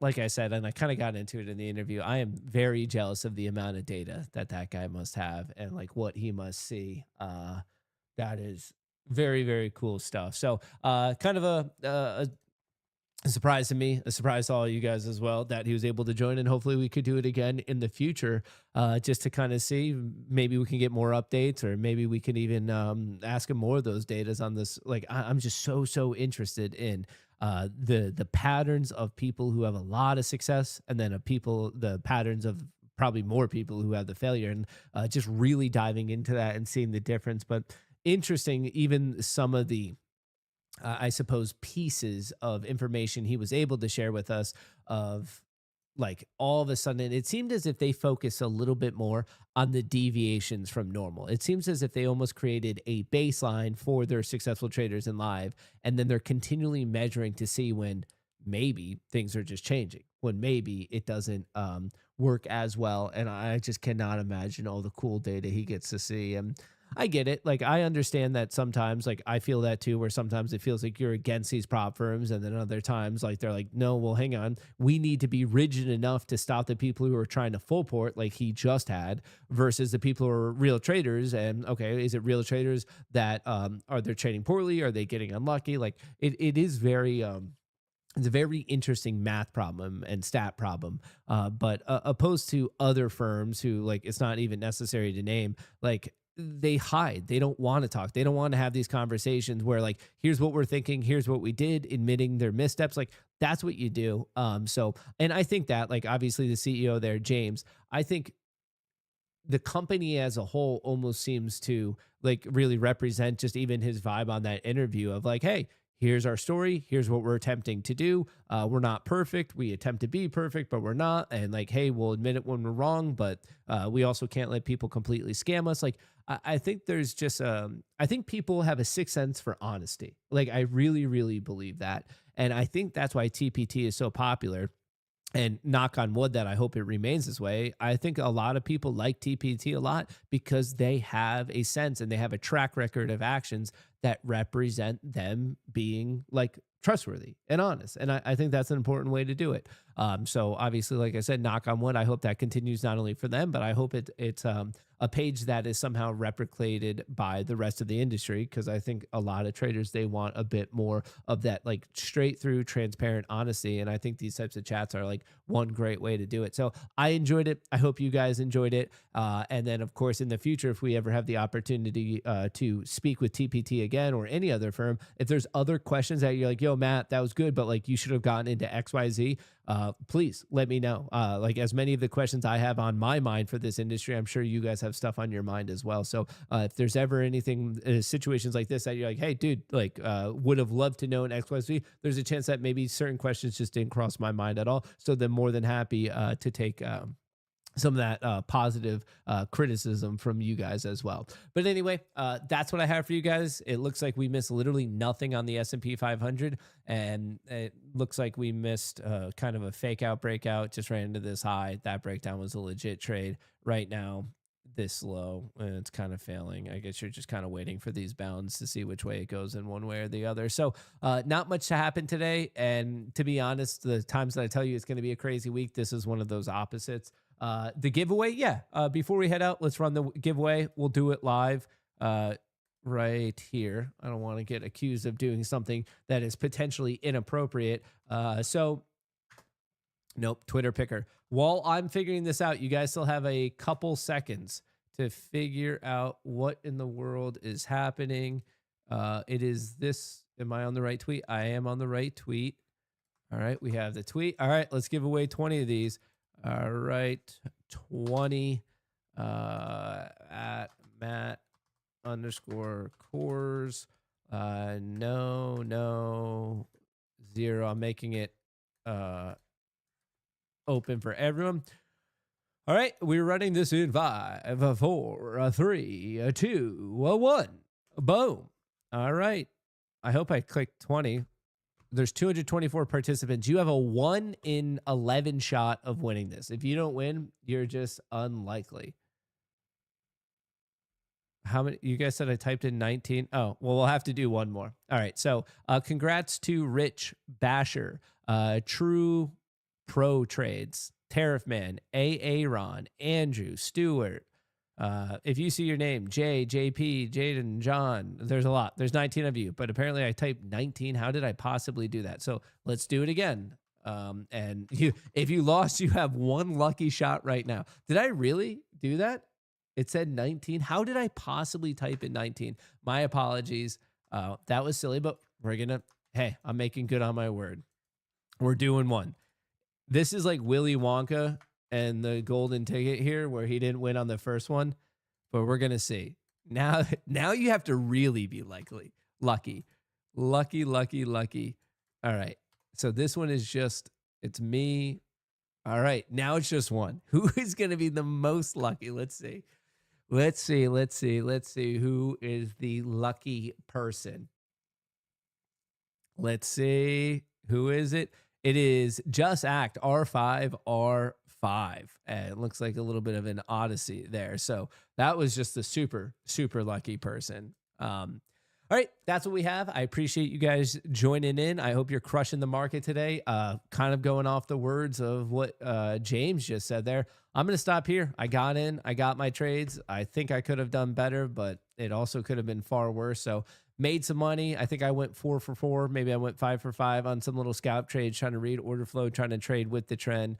So we're going to leave that there for me today. I hope you guys did even better. That's what I have for you. I appreciate all the good vibes. I will be streaming once again tomorrow morning, 9 a.m., bright and early. I hope to see you there. Peace.